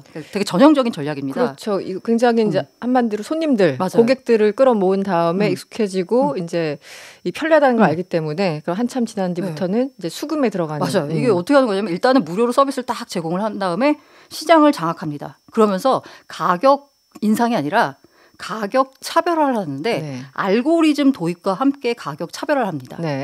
근데 이게 알고리즘에 따라서 그야말로 가격이 여기 이제 카카오의 표현을 들자면 적정 가격을 딱딱 매겨주는 거잖아요. 그때. 그래서 가격이 시시각각 바뀌기 때문에요. 얘네가 이게 독점을 해서 가격이 비싸진 건지 아니면은 진짜 뭐 내가 그냥 비싸다고 느끼는 건지 이거를 법적으로 독점에 의해서 소비자 후생이 저해됐다라고 딱 말하기가 애매하게 되는 거예요. 이 대표적으로 아마존 같은 경우가 그런데 정말 가격이 수시로 바뀌니까 아마존이 가격을 올렸는지 안 올렸는지를 입증하기가 어렵습니다. 그러네요. 그 회사만 알고 있는 거잖아요. 맞아요. 독과점의 폐해를 알 수가 없는 거예요. 게다가 이 알고리즘이라는 표현을 쓰는데 도대체 어떤 구조로 배차 순서가 되는 거냐라고 물어보면 기업 비밀이에요. 기업 비밀. 그 알고리즘 비밀이에요. 아무도 몰라요. 그러니까 한마디로 제가 지금 택시를 불렀는데 이 시간에 나 혼자만 부르는지 이 동네에 한 3만 명 있는 건지 모르는 거잖아요. 네. 오로지 회사만 아는 거고. 뭐 잘하겠거니라고 그냥 믿는 수밖에 없죠. 네. 신뢰에 기반한 이런 상황에서 카카오가 공유 킥보드 시장에도 뛰어든다고. 요즘 보면 킥보드도 굉장히 여러 가지가 있는 것 같던데요. 거기 보시면 그 아까 T 앱 있잖아요. 거기 보시면 그 바이크에서 이용할 수 있게끔 그게 또 있어요. 또 누르면 또 그게 나옵니다. 네. 그래서 이 T 앱이 이용자가 2,500만 명이에요. 2,500만 명이요? 이게 그러니까 우리가 카카오톡 쓰잖아요. 네네. 뭐 톡은 5천만 명인가 뭐 그렇게 거의 뭐 인구 대부분. 네. 근데 이 T앱 요것도 2,500만 명의 이용자를 보유한 그야말로 모빌리티의 그 모든 것이 담긴 슈퍼 앱이 되는 겁니다. 그러네요. 네, 그래서 카카오가 지금 현재 그 6일 날 컨퍼런스 콜이 열리면서 대표가 연민수 공동대표가 나와서 한 얘기가 뭐냐면 카카오 모빌리티는 퀵 택배 시험 서비스를 시작으로 사물의 이동 영역으로 사업을 확대했다라면서 앞으로도 카카오 모빌리티는 사람, 사물, 서비스 세 가지 축을 중심으로 모든 이동 서비스를 하나의 플랫폼에서 연결하는 스마트 모빌리티를 구현하겠다라는 겁니다. 쉽게 말해서 그 움직이는 그 모든 것은 다 카카오 모빌리티가 하겠다 이런 거네요. 실제로 이제 퀵 시장에도 이미 진출했고요. 아까 킥보드 시장도 역시 이제 킥보드 사업을 직접 하는 건 아니고 그 앱에다가 그 약간 중소업체들, 스타트업 업체들의 그 킥보드를 이제 얹어가지고 카카오는 중개를 하고 그 스타트업 업체들은 서비스 품질 관리를 담당하는 식으로 하는데 만약에 이렇게 해가지고 사람들이 많이 이용하게 되면 결과적으로 여기다가 많이 커질 거고 니즈가 커지면 카카오가 인수를 하거나 아니면 얘네가 이제 들어오는 방식으로 해가지고 결국은 또 여기도 카카오가 먹을 것 아니냐라는 얘기가 나오고 있습니다. 그러니까 모빌리티는 거의 카카오가 다 잡겠다 이런 목표네요. 지금 전반적으로. 그 이제 이러다 보니까 조그맣게 있었던 이제 예전에 이제 택시 부르던 왜 앞뒤가 같은 번호들도 있었고 여러 가지가 있었는데 요즘은 그 사라지는 듯한 느낌이고요. 소위 말하는 골목 상권 침해하는 거 아니냐 이런 불만이 나올 수밖에 없을 것 같아요. 공정거래위원회에 따르면 카카오가 최근 3개월간에 13개 계열사를 늘렸습니다. 7월 기준으로 보니까 계열사가 118개. 국내 그룹 가운데서는 SK그룹에 이어 두 번째로 많은 수준이거든요. 두 번째예요? 근데 기업의 역사를 생각해 보면 사실 카카오는 굉장히 신생 회사임에도 불구하고 거의 맘먹는 이런 계열사를 자랑하는 건데 말씀하신 대로 최근에 카카오 모빌리티가 그 1577 그 이제 서비스까지 이제 인수를 했습니다. 인수라기보다는 그 회사 합작 법인을 만들면서 이제 간접적으로 인수를 한 건데요. 이러면서 이제 전화콜 시장에 이제 뛰어든 거죠. 이러다 보니까 이게 제가 되게 놀라웠던 게 이 T 앱에서 대리 부를 수 있거든요. 근데 사람들이 여전히 그 전화 콜을 부르더라고요. 그런 경우 왜냐면 앱이 뭐 좀 불편하신 분들 계실 테니까. 그게 이제 그런 얘기를 하더라고요. 술 취해가지고 이제 옛날에 항상 기억했던 번호를 누르기 때문에 이 상대적으로 택시에 비해서 이 애플리케이션으로 호출하는 서비스 시장 자체가 확대가 안 된 거예요. 그래서 2016년에 이미 들어왔는데도 불구하고 대리 시장을 잡지를 못했어요. 카카오가 택시와는 다르게. 그래서 지지부진하다가 결과적으로는 그럼 우리가 호출 시장까지 잡아버리겠다라고 하면서 1위 사업자랑 이제 합작 법인을 만들어서 여기도 이제 먹겠다라고 나선 거죠. 그러다 보니까 이제 그 대리 업계에서는 이거 카카오 문제 있는 거 아니냐. 우리 이제 이 대리 시장을 대리운전 중개업을 중소기업 적합업종으로 지정해 달라라고 이제 요구하고 있는 상황입니다. 동반성장위원회에다가요. 근데 이게 참 그런 게요. 지금 카카오라는 일종의 이제 플랫폼을 통해서 소비자들도 있고 그다음에 이걸 서비스를 제공하는 분들 이제 연결해 주잖아요. 이런데 이제 소비자 입장에서는 보면 아까 뭐 요금을 올린다라고 했지만 어쨌든 간에 편하거든요. 과거보다는. 그렇죠. 택시를 부르는 것도 훨씬 더 편해졌고 그리고 이른바 이제 그 카카오가 운영하고 있는 가맹 택시를 보면은 확실히 일반 택시보다는 그래도 좀 나아요. 요새 뭐 관리가 안 된다라고 하고 있지만 어쨌든 간에 좀 나은 부분이 있거든요. 그리고 이 대리운전도 이게 만약 대리운전 그 중개업 사장님들은 카카오가 들어와서 우리 다 죽는다라고 하는데 오히려 대리운전 기사분들은요. 이게 수익을 굉장히 불투명하게 지급을 했었는데 과거에는. 근데 카카오가 들어오면서 투명하게 지급을 해주니까 오히려 우리는 환영한다라는 입장을 펴고 있어요. 그럴 수도 있겠네요. 이게 약간씩 다릅니다. 근데 어쨌든 간에 이렇게 이제 문어발식 확장을 하면서 이 본의 아니게 이제 골목상권 침해다라는 논란이 나올 수밖에 없는 상황에 지금 처한 거죠. 카카오 같은 경우는. 아까 말씀하신 것처럼 카카오 뭐 T앱 같은 경우는 이용자가 2,500만 명이고 거의 뭐 이제 택시 같은 거 80% 90% 장악하고 있으면은 이건 분명히 이제 독과점 문제가 있을 수 있는 거잖아요. 공정위는 뭐 가만히 있는 겁니까? 이게 공정위가 지금까지 이게 공정 거래냐 불공정 거래냐를 판단하는 기준 자체가 이 옛날 방식이에요. 근데 그렇죠. 이제 플랫폼 사업자라고 하는 새로운 사업자가 생겨났는데 옛날에 갖고 있었던 규제 틀을 가지고 플랫폼 사업자에 적용을 하려고 하니까 네. 안 맞아요. 이게 독점이라고 뭔가 규정하기가 힘듭니다. 예를 네. 들어서 카카오가 아까 그래서 그 호출 시장, 스마트 호출 시장에 들어왔다라고 했잖아요. 네. 스마트 호출 시장에 들어왔지만 이게 택시 자체를 뭔가 택시 업체를 인수하는 게 아니잖아요. 그렇죠. 그러니까 택시 업체의 독과점 업체가 되는 게 아니라 음. 다만 중개해 줄 때 더 많은 이용자를 확보해서 중개를 해주는 것에 불과해요. 네. 이런 플랫폼 사업자의 특성 때문에 기존에 갖고 있었던 규제 틀로는 뭔가 독과점을 이렇게 하기가 쉽지가 않습니다.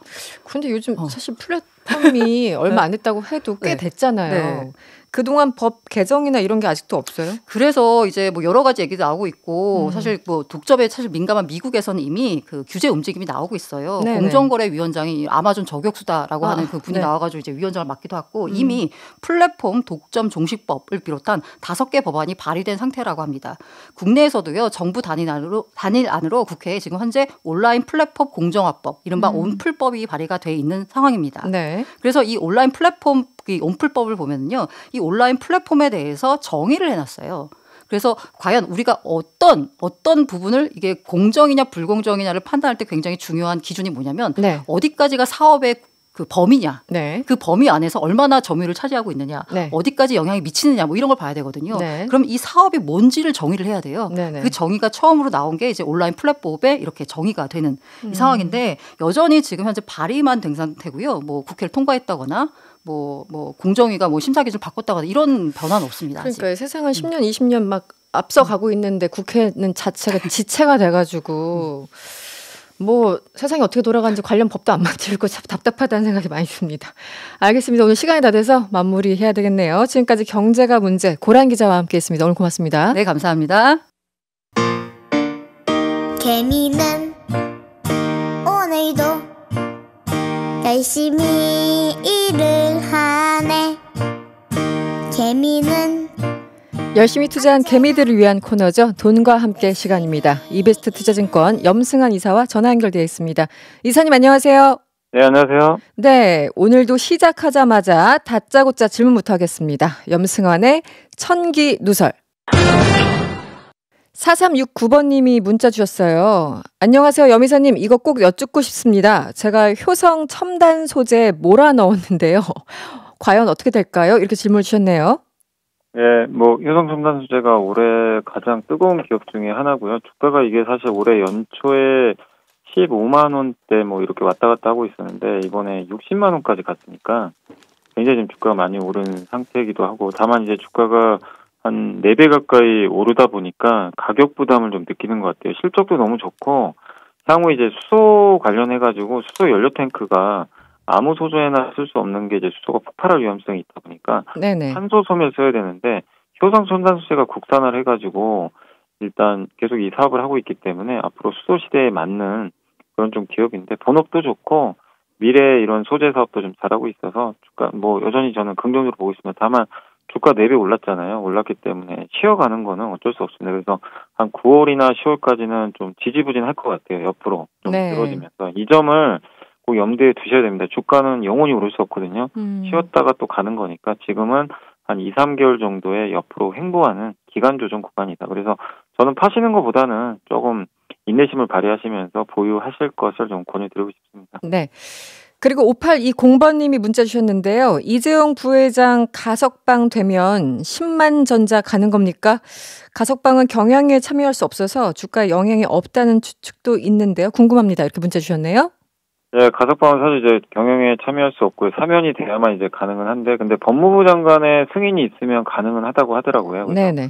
박범계 장관이 어떻게 판단하느냐에 따라서는 경영에 참여할 수도 있고, 그리고 사실 지금 상황에서 참여를 할 수 없다 하더라도 일단 이제 옥중에 있는 것보다는 이렇게 나왔기 때문에 간접적으로 저는 의사결정에 참여할 수 있다고 좀 생각은 하고 있거든요. 그래서 당연히 지금 1년 정도 앞당겨서 나온 거잖아요. 그걸 봤을 때는 주가나 앞으로, 그리고 삼성전자에 기대하는 게 사실 그거거든요. 투자, 뭐 공장 짓고 설비 투자하는 것들을 많이 기대하는데 그런 것들에 있어서는 기존에 이제 구속되어 있을 때보다는 확실히 좀 가시성이 높아진 건 맞는 얘기이기 때문에 일단은 전체적인 어떤 주가 흐름에서는 좀 긍정적으로 작용하지 않을까라고 좀 예상을 하고 있습니다. 그런데 그동안 뭐 통계가 있는지 모르겠습니다만 이렇게 오너가 네. 감옥에 있을 때와 혹은 가석방 혹은 사면돼서 나왔을 때 과연 그 회사가 정말 주가가 올랐나 계속 궁금해하시는 분들이 있는데 이사님 네. 보시기는 어떻습니까? 실제로 통계적으로 올랐던 경우가 좀 많이 있어요. 네. 그러니까 그 구속됐다고 주가가 폭락하거나 그러지는 않는데 네. 대체적으로 이제 석방되고 나서는 어떤 일이 있었냐면 대부분 투자 발표를 많이 했어요. 예전에 최태원 회장도 네. 한 달 만에 나온 지 한 달 만에 SK 하이닉스 45조 투자 발표를 했었거든요. 사실 하이닉스도 굉장히 성장을 했잖아요. 네. 그런 것처럼 투자는 곧 성장이기 때문에 당연히 그 총수가 이렇게 나오는 거는 장기적으로 봐도 주가에는 긍정적으로 작용을 했던 것으로 저는 기억을 하고 있습니다. 네, 알겠습니다. 오늘 코스피와 코스닥 모두 하락했습니다. 이유가 뭔가요? 오늘 이제 빠졌던 이유는 여러 가지 있겠지만 일단 이재용 부회장의 가석방에 대한 기대감이 좀 지난주에 있었거든요. 주식시장에는. 네네. 그게 좀 이제 선반영돼가지고 일단 이거 어차피 이제 재료 노출됐으니까 팔자 이런 심리가 좀 하나 있었고 그리고 오늘 코스피 시장에서 이제 하루에 거래된 대금이 총 거래 대금이 한 20조 정도 돼요. 네. 근데 그 중에 8조가 어떤 게 세 종목이 집중이 됐어요. 네. 카카오뱅크, 크래프톤, 그다음에 오늘 거의 상한가 갔던 SK 바이오사이언스 이 세 기업에 그냥 거래가 다 쏠려버렸어요. 그건 뭐냐면 나머지 기업들이 들러리가 돼버린 거죠. 그러다 보니까 오히려 다른 기업들의 주가가 막 힘없이 빠지는 모습이 나왔는데 시장이 뭔가 문제 있다기보다는 그런 이제 대형 IPO 기업들이 이렇게 상장을 하면서 수급이 좀 그쪽으로 쏠리면서 좀 시장이 좀 영향을 받고 있다. 이렇게 좀 보시는 게 맞는 것 같습니다. 오늘 화요일인데요. 이번 주 전망은 좀 어떻습니까? 이번 주에 그냥 지수는 좀 위아래로 좀 오르락내리락 할 것 같고요. 마땅한 뭐 호재도 없는 상황이고 그렇다고 뭐 크게 떨어질 만한 급락할 이유는 없거든요. 그리고 여전히 델타 변이 바이러스는 기승을 부리고 있어서 경기에 대한 우려는 여전히 좀 큰 상황이고 다만 또 좋은 점은 기업들의 실적은 여전히 좋고요. 이번 3분기 이제 실적 발표 다음에 할 텐데 추정치가 계속 올라갑니다. 실적 좋을 거라는. 네. 이런 것들은 또 하방을 막아주는 단단한 역할들을 해주거든요. 그래서 위아래가 좀 막힌 상태에서 결국에 어떤 이제 뉴스나 이벤트가 있는 기업들 중심으로 해서 계속 등락을 거듭하는 좀 약간 답답한 장세가 일단 이번 주까지는 조금 더 이어지지 않을까라고 예상을 하고 있습니다. 네. 이 코로나가 재확산되면서 뉴욕 증시에서 보면 이 여행주 그리고 에너지 주가가 이제 하락했다고 합니다. 국내를 보면 이 국내 여행주도 동반해서 하락할 가능성이 있나요? 어떻습니까? 사실 근데 국내 여행주는 이미 그 전에 미리 빠져가지고요. 네. 사실 미국 여행주하고 우리나라는 좀 다른 것 같아요, 사실은. 근데 사실 우리나라 여행주들은 아직은 좀 쉽지 않다고 보는 게, 네네. 진짜 2022년도에도 여행을 정상적으로 갈 수 있을지 좀 사실 좀 걱정들을 많이 하시잖아요. 그렇죠. 네. 올해는 사실 쉽지 않고요, 누가 봐도. 그럼 내년도에 가야 되는데 내년에 가면은 이제 주가는 올라가겠지만 그러지 않는다면 또 힘들거든요. 왜냐하면 지금 여행업은 계속 적자를 보니까. 네. 그래서 백신 접종, 2차 접종까지 빨리 좀 이게 가시화가 돼야만 여행업종 투자 심리가 살아날 것 같아요. 그래서 미국은 미국이고 한국 여행하고 미국 여행주는 완전 다르거든요. 어쨌든. 네. 그렇기 때문에 백신 2차 접종에 대한 속도, 요 여부를 좀 보시면서 계속 체크하시면 좋겠고 결국엔 2차 접종이 빨리 되려면 모더나든 뭐 화이자든 백신이 많이 공급이 돼야 되잖아요. 네네. 그 한국의 공급이 정상화될 때가 저는 오히려 좀 여행주를 살 때가 아닌가라고 생각을 하고 있습니다. 네. 네이버가 주식 교환 방식으로 카페24 지분 14.99%를 인수했습니다. 네이버가 뭐 흡수 합병할 거라는 전망까지 나오는데요. 이사님은 어떻게 보세요? 이게 사실 루머가 좀 돌았었어요. 네네. 주가가 거의 단기간에 2배 가까이 막 급등을 했었는데 결국에 이제 오늘 공시가 떴습니다. 그래서 확정이 됐고 카페24가 이제 인터넷 쇼핑몰을 이제 구축해주는 회사죠. 네이버는 스마트 스토어인데 두 회사가 사실 경쟁하고 있는 기업이에요. 근데 네이버가 카페24가 가입자가 워낙 많거든요. 그걸 이제 흡수하려고 지분 일부를 인수했고 일각에서는 지분 전량 인수한다 뭐 그런 아예 뭐 합병까지도 거론한다 그런 얘기도 일부 나오더라고요. 충분히 뭐 가능성도 있어 보이고요. 왜냐하면 네이버 입장에서는 쿠팡과 지금 경쟁을 하는데 1등 기업인 카페24를 일단 가져가게 되면 이 인터넷 쇼핑몰 구축의 노하우를 완전히 흡수할 수가 있거든요. 스마트 스토어를 더 키울 수가 있잖아요, 사실. 경쟁력 있게. 그리고 그렇다고 비용이 많이 드는 것도 아니고. 그렇기 때문에 네이버는 충분히 그런 카드를 좀 만지작거리지 않을까 이렇게 좀 생각을 하고 있습니다. 네, 알겠습니다. 오늘 말씀 고맙습니다. 네, 감사합니다. 지금까지 이베스트 투자증권 염승환 이사였습니다. 최근 청년 일자리 문제를 어떻게 해결해야 하는지 여전히 관심이 뜨겁습니다. 우리 정부의 청년 고용 정책 어떻게 진행됐는지 점검해보는 시간 마련했습니다. 고용노동부 박화진 차관 전화 연결돼 있습니다. 안녕하세요. 네, 반갑습니다. 네, 안녕하셨어요. 청년 고용 문제 먼저 좀 여쭤보겠습니다, 차관님. 네. 최근 통계청이 이 고용 동향 발표했습니다. 어쨌든 수치상으로는 일자리 상황이 조금은 개선됐다라고 나왔는데요. 기본적으로 청년 일자리 상황은 어떻습니까? 네, 다른 연령대하고 비슷하게 청년 상황도 개선세를 보이고 있습니다. 네네. 일단 취업자 수만 보면은 지난 3월 이후로 계속해서 증가세를 보이고 있고 6월 같은 경우에는 지난해에 비해서 한 20만 명 정도 취업자가 증가를 했습니다. 네. 그러면은 전체적으로 한 400만 명 가까이 취업을 하고 있는 셈이고요. 그다음 그거를 비율적으로 보면은 청년 고용률이 한 45%를 넘어섰습니다. 네. 그래서 이게 지표상으로는 코로나 직전 수준은 거의 회복한 거 아니냐 보고 있습니다. 네. 그러니까 전년 같은 날에 비해서 전체 15세에서 64세 고용률은 한 67% 정도 되고 지금 말씀해 주신 청년층 15세에서 29세까지 고용률은 45% 정도다. 이렇게 되는 거죠, 숫자가. 그렇죠. 그 격차는 청년들 같은 경우에는 아직 학교에 재학 중인 학생이 많기 때문에 그렇죠. 네네. 15세부터 하니까요. 네. 네네. 알겠습니다. 기본적으로 이제 올해 6월 기준 청년 고용률이 45%로 다소 올랐습니다. 3%포인트 정도 올랐는데, 자주 나오는 얘기입니다만, 임시직, 단순 노무직, 한마디로 청년들이 혹은 일반적으로 노동자들이 별로 선호하지 않은 일자리 위주로 늘어난 건 아닌가 하는 궁금증이 있거든요. 최근에 차관님 보시기에 청년들이 선호하는 일자리도 많이 늘었습니까? 어떻습니까? 예, 청년 같은 경우에 6월 통계이긴 한데 임시직 일자리가 한 15만 명 정도 늘어나긴 했습니다. 근데 임시직 일자리만 늘어난 게 아니고 상용직 일자리 안정적인 일자리도 비슷한 규모로 그렇게 늘어나고 있는 거는 일단 긍정적인 신호라고 보고요. 네. 업종별로 보더라도 IT 업종이라 그러죠. 그러니까 한 8만 명 정도 늘어났고 전문 기술 쪽도 늘어나고 그다음에 공공행정 분야도 늘어나고 해서 청년들이 선호하는 그런 분야의 취업자가 증가하고 있다 하는 것은 조금 긍정적인 그런 측면이라고 봅니다. 특히 IT 업종이나 소프트웨어 분야 같은 경우에는 업계에서는 필요한 인력을 충원할 수가 없다. 인재가 오히려 부족하다. 이런 지적도 하고 있고요. 지금 현재 정부에서는 청년들이 조금 기업에서 필요로 하는 직무 역량을 개발해서 기업 현장에 바로 투입할 수 있도록 그런 그 기회를 확충하는 데 정책 초점을 오히려 맞추고 있습니다. 네.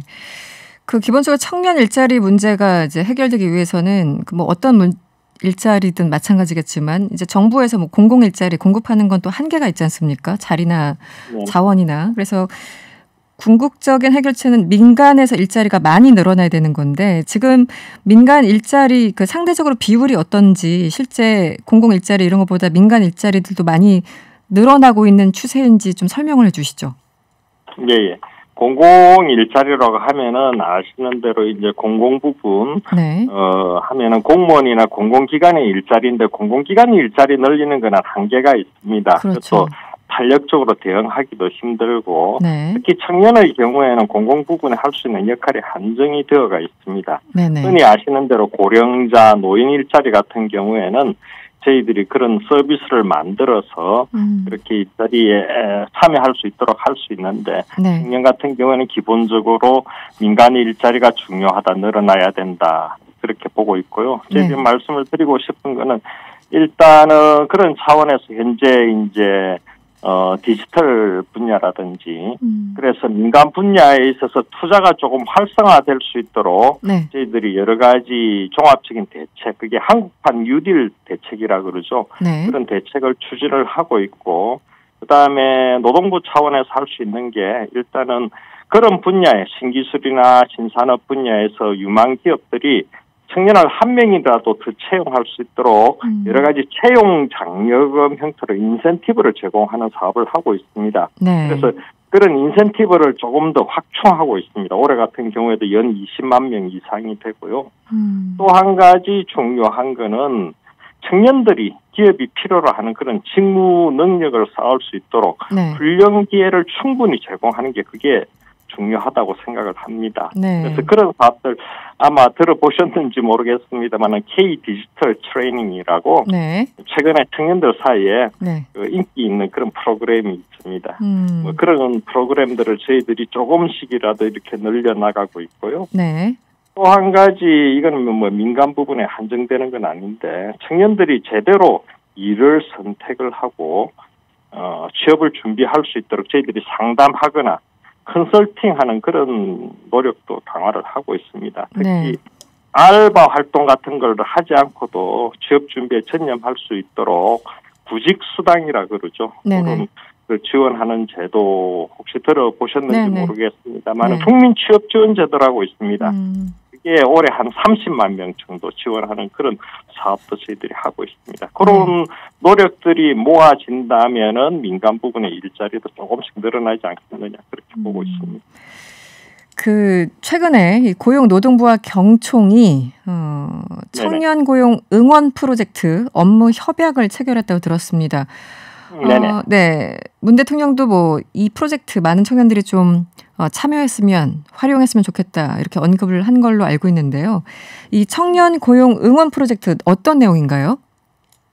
예, 이거는 민간 기업이 주도를 하고 정부가 지원하는 형태로 그러니까 민과 간이 협력을 해서 청년 취업에 도움이 되는 그런 일들을 해보자 하는 그런 프로젝트라고 이렇게 설명을 드릴 수가 있고 제가 예를 하나 들어보겠습니다. 뭐 특정 기업이긴 합니다만은 삼성전자에서 소프트웨어 아카데미 사피라고 하는 프로그램이 있는데요. 프로그램도 직접 만들고 비용도 삼성에서 부담을 해서 대학을 졸업한 청년들 대상으로 소프트웨어 개발 훈련을 실시하고 있습니다. 그래서 또 훈련을 한 1년 정도 훈련을 수료를 하면은 취업도 지원하고 있고요. 그거를 한 매년 한 1,000명 정도의 규모로 실시하고 있는데 이와 유사한 프로그램들을 알고 봤더니 포스코에서도 실시를 하고 있고 SK 하이닉스에서도 인턴 프로그램을 시행을 하고 있습니다. 그럼 청년 고용 응원 프로젝트라는 거는 이런 기존의 민간 기업들이 운영하고 있는 프로그램의 규모를 좀 확대해보자. 또는 새로운 다른 기업들이 이 프로그램에 참여해서 새로운 프로그램을 만들어서 청년들이 직무 훈련을 하거나 기업이 직접 제공하는 또는 기업에서 대기업에서 실무 경험을 해보거나 하는 이런 기회를 좀 확충해서 관련 분야에 좀 쉽게 취업할 수 있도록 도와주자. 이런 취지로 저희들이 만들기 시작한 사업이고 올 하반기에 관련 여러 민간 기업들이 조금 더 많이 참여해서 청년들에게 도움이 되는 그런 일을 만들었으면 좋겠습니다. 네. 지금 청년 일자리에 대해서 차관님께 이제 질문을 드렸고요. 이번에는 고령자 고용 장려금에 대해서 좀 질문을 드릴게요. 네네. 지난 9일부터 이 고령자 계속 고용 장려금 지급 규정이 개정됐습니다.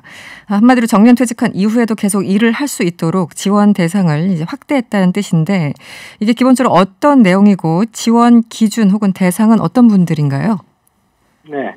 뭐 아시는 대로 최근에 이제 고령화가 급속하게 진행이 되면서 나이 드신 분들도 또는 정년 퇴직을 하신 분들도 계속 일을 하는 게 개인적으로 생활 안정 측면에서나 또 사회적으로도 굉장히 중요한 의미를 가지고 있습니다. 그래서 저희들이 주된 일자리에서 퇴직하신 분들이 그 일자리에서 계속해서 근무할 수 있도록 한다든지 또는 다른 직장으로 재취업할 수 있도록 한다든지 이런 부분들에 대한 지원을 강화하고 있는데요. 또 계속고용 장려금은 예를 들면 촉탁직이라든지 이런 형태로 그 기업에서 다시 일하는 경우에 60세 이후에도 그런 경우에 정부가 지원하는 제도입니다. 퇴직자가 재고용되면 근로자 한 사람당 최대 2년간 월 30만 원 정도를 저희가 인센티브로 제공하니까요. 네. 그러면 한 700만 원 이상 되나요? 정도니까. 네네. 그래서 그 부분에 대한 지원 요건을 조금 완화하고 지원 한도도 사업장당 전체 근로자 한 20%에서 30% 정도로 이렇게 네. 확대하는 그런 사업을 이번에 하고 있습니다. 네. 알겠습니다. 최저임금도 이제 논란 끝에 확정이 됐죠. 노동부가 지난 5일 내년도 최저임금을 9,160원으로 확정했습니다. 뭐 매년 그렇듯이 여러 가지 논쟁들이 있었고 갈등이 있었습니다. 그런데 이제 제 기사를 읽다 보니까 우리나라에서 최저임금 도입한 게 지난 1988년인데 이게 이의 제기하는 제도가 있지 않습니까? 그게 이제 네네. 사용자 측이든 노동자 측이든 이의 제기를 할 수 있는데 이번에도 이 재계 측에서만 이의 제기가 들어왔다고 하는데 어떻습니까? 네, 사실 이번에 최저임금 결정 상황이 뭐 매년 어렵기는 하지만은 그때보다 어려운 그런 상황에서 내려진 결정이었다고 저는 보고요. 네. 기본적으로 최근에 이제 경제 회복이나 임금 인상에 대한 근로자 계층의 기대감은 커져 있는 상태고 그렇지만은 코로나 상황이 지속이 되면서 소상공인 같은 경우에는 임금 인상을 수용하기가 좀 어렵다 하는 그런 분위기가 있습니다. 그래서 다양하게 의견이 대립이 됐는데 공익위원들이 의견을 조정하기 위해서 노력은 했습니다만은 결과적으로 당사자들이 다 불만을 가지고 있고 다만 저희들이 이견 제기 상황을 보니까 소상공인을 비롯한 경영계에서 조금 더 많은 불만을 가지고 있는 것 같습니다. 그게 최근의 코로나 방역 상황과 관련된 그런 문제가 크다고 보고 정부 입장에서는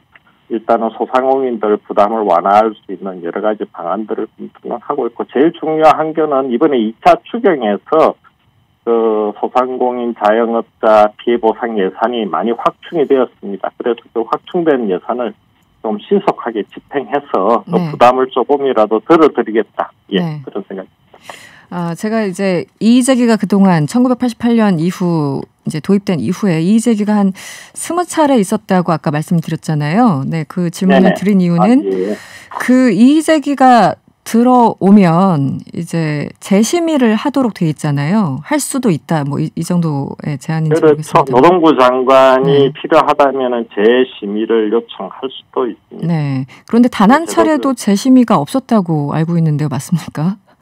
네, 저도 정확한 게는 기억을 못 합니다만 그런 것 같습니다. 그럼 이게 제대로 된 제도일까요? 재심의가 없으면 이게 어느 쪽의 주장이든 간에. 네, 그래서 최저임금위원회에서 결정된 거를 저희가 일정 부분 큰 틀에서 저희 정책 방향하고 어긋나지 않으면은 다시 재심의를 요청하는 게 쉽지 않은 게 현실이다. 그렇게 말씀드릴 수 있겠습니다. 알겠습니다. 차관님 마지막 질문을 좀 드릴게요. 요즘 너무 더워서 사실 이제 걷는 것도 힘든데 이 폭염 가운데서 이제 노동자분들 굉장히 고생 많이 하시잖아요. 그래서 저도 예전에 이제 얼마 전에 인터뷰를 했는데 뭐 휴식을 취할 수 있는 권리가 있음에도 불구하고 제대로 못 쉰다 땡볕에서 일하다 보니까 이제 여러 가지 이렇게 몸에 이상도 있고 지금 폭염 상황에서 근로자들 그 건강을 보호하기 위해서 정부가 어떤 대책을 세우고 있는지가 궁금한데요. 네. 폭염이 장기화되면서 여러 가지 건강 우려가 많습니다. 그래서 저희들이 매주 다음 주말까지 8월 20일까지 3주간 특별 주간으로 지정을 해서 사업장 점검도 강화하고 위험 상황이 있는 경우에는 저희들한테 신고토록 그렇게 하고 있는데 기본적으로 저희들 열사병 예방 수칙에 보면 3대 수칙이라고 그래서 충분한 물, 그늘이라면 이제 휴식 장소죠. 그 다음에 휴식 시간을 충분히 확보하도록 사업장 지도를 하고 있고 특히 최근에는 이게 폭염 경보가 떨어진다든지 하는 경우에는 무더위 시간대에 작업을 중지할 수 있도록 그렇게 사업장에 권고도 하고 그렇게 하고 있습니다. 네. 그런데 사업장에서는 한마디로 공사 비용이 늘어난다는 이유로 현장에서 제대로 지켜지지 않고 있는 것 같아요. 일례로 뭐 물은 제공이 되지만 사실 이제 건설 현장에서는 그늘을 찾기가 힘든 경우 있고 휴식 시간을 이용하려고 해도 이제 컨테이너까지 가다가 휴식 시간 끝난다. 컨테이너까지 가는데 시간도 걸리고 이게 실질적으로 현장에서는 잘 이루어지지 않고 있는 것 같습니다. 그런데 조금 더 이제 공격 그 정부에서 뭐 신고만 받는 것이 아니라 현장에서 직접 점검을 많이 좀 하셔야 되는 건 아닌가요? 어떻습니까? 네네. 저도 몇 차례 나가봤고 장관도 가고 여러 기관장들이 다 참여를 하면서 현장 점검을 하고 있습니다. 네. 그래서 말씀하신 그런 사례도 있고 또 저희 수칙을 잘 준수하는 그런 기업들도 있고 여러 가지 사례들이 있는데요.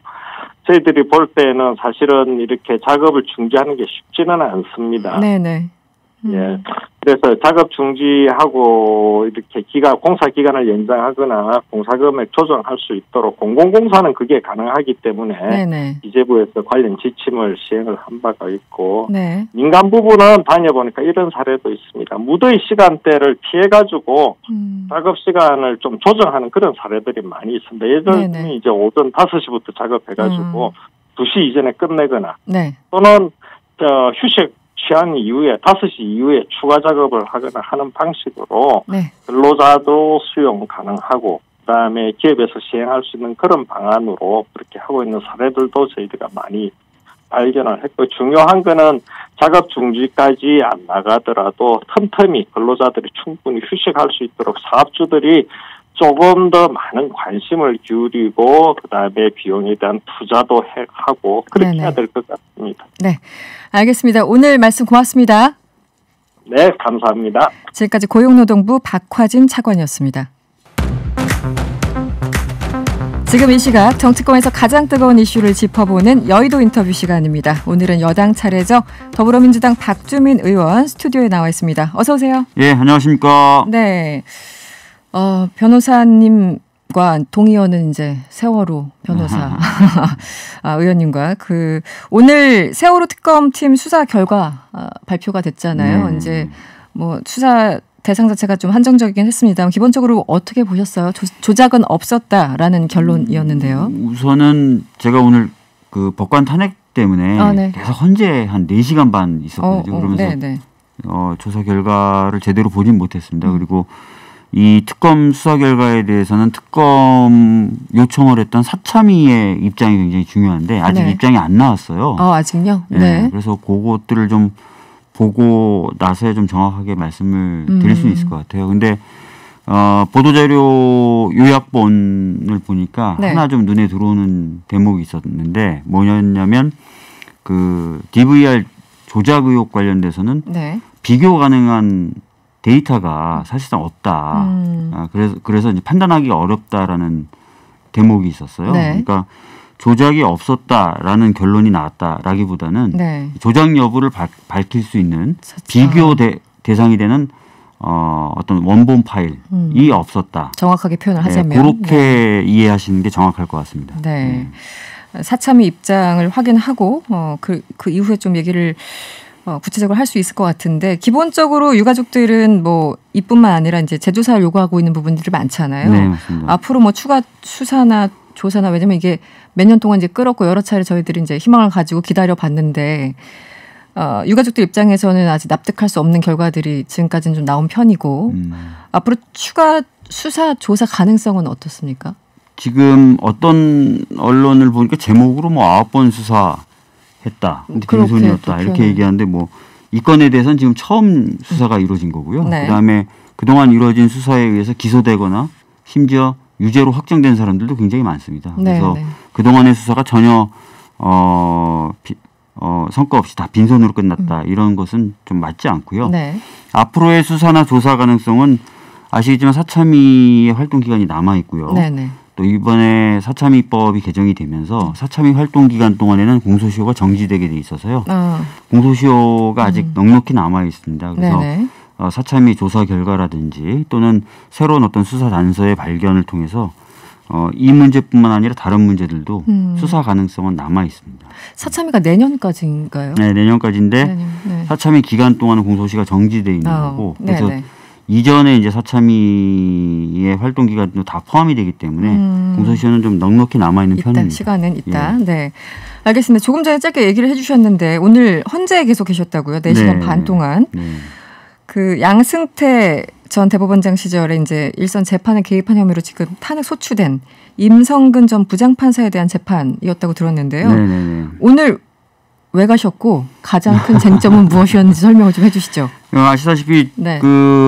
올 초였죠. 올 초에 저희가 국회가 임성근 전 부장판사에 대해서 법관 탄핵을 헌정사상 처음으로 의결을 했습니다. 그렇죠. 네. 네. 그래서 법관 탄핵을 국회가 의결하게 되면 그 사건은 헌재로 가서 탄핵 심판을 받게 되어 있습니다. 그런데 네. 오늘 탄핵 심판 마지막 날이었습니다. 그래서 오늘이 마지막 날. 예, 제가 법사위원장 직무 대리를 하고 있기 때문에 네. 국회법에 따르면 탄핵소추위원이 법사위원장으로 돼 있어요. 네네. 그러니까 당연히 지금 법사위원장 직무 대리가 저니까 제가 이제 가서 최후 진술을 하느라고 좀 갔다 왔습니다. 네. 네. 그래서 오늘 가장 큰 쟁점이라고 할까요? 끝까지 논쟁이 됐던 부분이 어떤 부분인가요? 이제 형식적인 면, 그러니까 네. 어떤 절차적 요건 면하고 내용적 부분이 있는데요. 네. 이게 형식적인 요건 부분은 이 임성근 전 부장판사가 전이라는 말이 붙어 있는 것 보시면 아시겠지만 네. 이미 법관에서 퇴직을 했습니다. 네.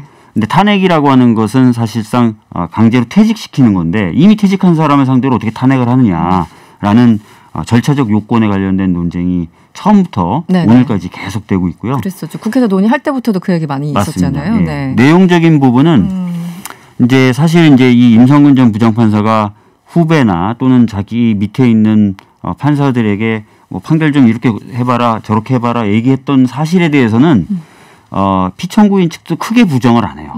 다만 네네. 그게 자기네들은 선배로서의 따뜻한 조언이었다. 의견 교환 내지 따뜻한 조언이었다 이렇게 네. 지금 얘기를 하고 있어서 네. 과연 재판권 독립 침해 행위가 있었던 거냐. 그러니까 그런 따뜻한 조언이 네. 재판권 침해로 볼 수 있느냐라는 네. 얘기를 자꾸 하는 거죠. 네. 그래서 조심스럽지만 이제 12일 날 언제 결과가 나오죠? 언제... 탄핵 심판 결과는 이제 조만간 나올 것 같은데요. 이번 달 안에 나옵니까? 네. 네. 그 최종적으로 언제 선고하는지는 조금 봐야 될 것 같습니다. 봐야 돼요. 날짜를. 예. 어떻게 예상하십니까? 결과를. 결과요? 제가 변호사 할 때부터 결과 예측은 잘 안 하는 편인데요. 할 때마다 틀리셨습니까? 아니면 그거보다는 네. 사실 이번 사건은 아까도 말씀드렸지만 헌정사상 처음 일이고요. 그다음에 네. 쟁점이 굉장히 많습니다. 그래서 재판관들이 이 부분에 대해서 어떻게 판단할지에 대해서 굉장히 좀 브로드하게 열려 있어서요. 지금 섣불리 이제 말씀드리긴 좀 어렵고요. 다만 아까도 말씀드렸던 것처럼 판결에 대해서 이렇게 저렇게 해봐라라고 얘기했던 그 사실 자체는 부정하지 못하는 거거든요. 네. 그렇기 때문에 이런 행위에 대한 미연성을 확인해 주지 않을까라고 기대해 보고 있습니다. 내용적으로 봤을 때. 예. 알겠습니다. 이 얘기도 또 해봐야죠. 이재용 부회장 이제 가석방 허가가 나왔습니다. 어떻게 보셨습니까? 저는 언론 인터뷰 통해서도 이미 말씀드렸지만 사실 이제 이재용 삼성전자 부회장이 가석방의 형식적 요건을 채웠다 하더라도 워낙 중대한 사건에 연루돼서 형을 살던 상태 아니었겠습니까? 네. 그리고 그동안 이제 재벌들에 대해서 굉장히 많은 특혜 또는 여러 가지 어떤 좀 법률 우회적인 그런 조치들이 있어왔던 것들을 계속해서 비판해왔지 않습니까? 네네. 그렇다면은 이 두 가지 관점에서 봤을 때는 형식적 요건이 됐다 하더라도 좀 엄격하게 봐야 되는 것 아니냐라는 입장을 밝혔는데 가석방이 결정이 돼서 아쉽다 이렇게 좀 생각하고 있습니다. 네.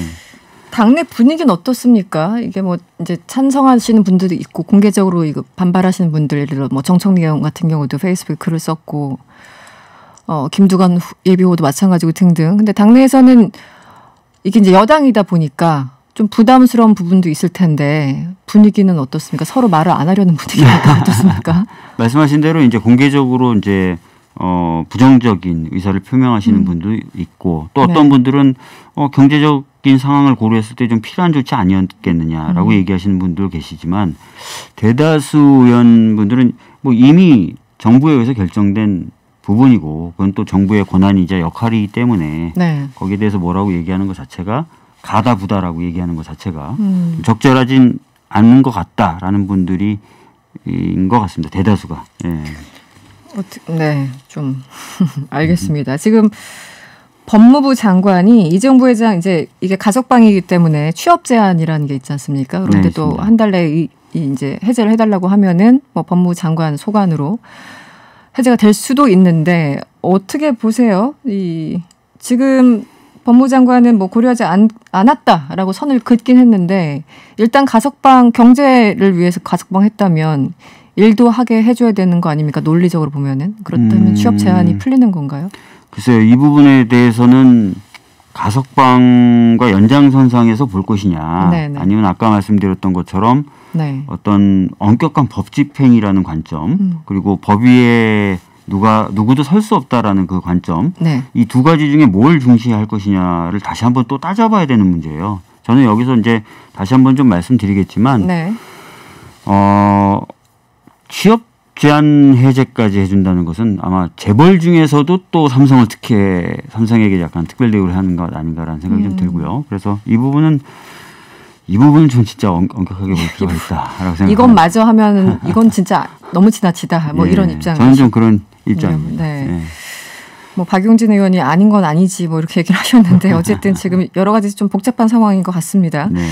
네, 오늘 이제 다른 얘기 남북 관계 좀 여쭤볼게요. 네. 결국은 통신선을 또 끊었더라고요. 네, 오전에 이제 개시할 때는 전화를 받다가 오후 4시인가요? 그때부터는 또 북한 측에서 전화를 안 받기 시작했다고 하는데 뭐 어떻게 보면 예상됐던 거고요. 이 한미 연합훈련 사전 연습 시작되면서 바로 김여정이 바로 등장했고 이제 배신적인 행위에 대해서 강한 유감을 표한다라고 담화를 내놨잖아요.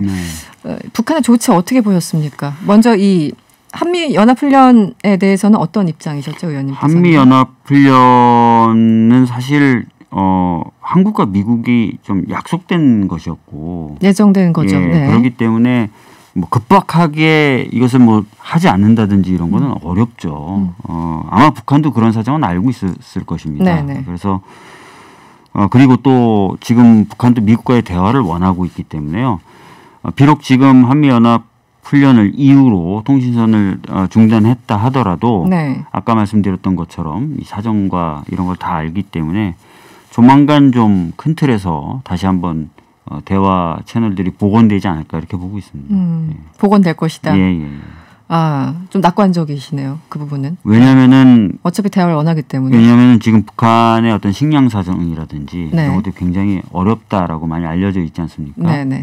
그렇기 때문에 북한도 그런 현실적인 필요를 무시하기는 어려울 것 같다는 생각이 좀 들고요. 예. 그러면 훈련이 끝난 다음에는 뭐 어떤 명분이든 이유든 간에 다시 이제 통신선이 복원 다시 될 것이다라고 네, 될 거라고 보고 있고요. 또 하십니다. 오늘 전문가들 얘기를 좀 들어보니까요.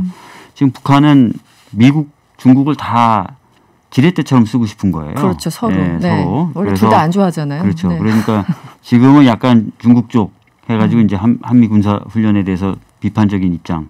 근데 조금 있으면 또 미국 이렇게 좀 계속 거리를 좀 유지하는 모습을 보이지 않을까. 네. 알겠습니다. 당내 얘기를 좀 해볼게요. 지금 먼저 의원님께서는 그 죄송합니다. 이재명 지사 캠프에 계시지 않습니까? 그래서 이재명 후보, 이낙연 후보 간에 굉장히 신경전이 서로 이제 휴전했는데도 불구하고 계속 이어지는 것 같아요. 지금 상황 어떻게 보세요? 특히 이 지사직 사퇴하라고 이제 요구하고 있지 않습니까? 뭐 오늘도 얘기하셨나요? 그거 가지고? 오늘은 모르겠습니다. 오늘은 아니고. 네.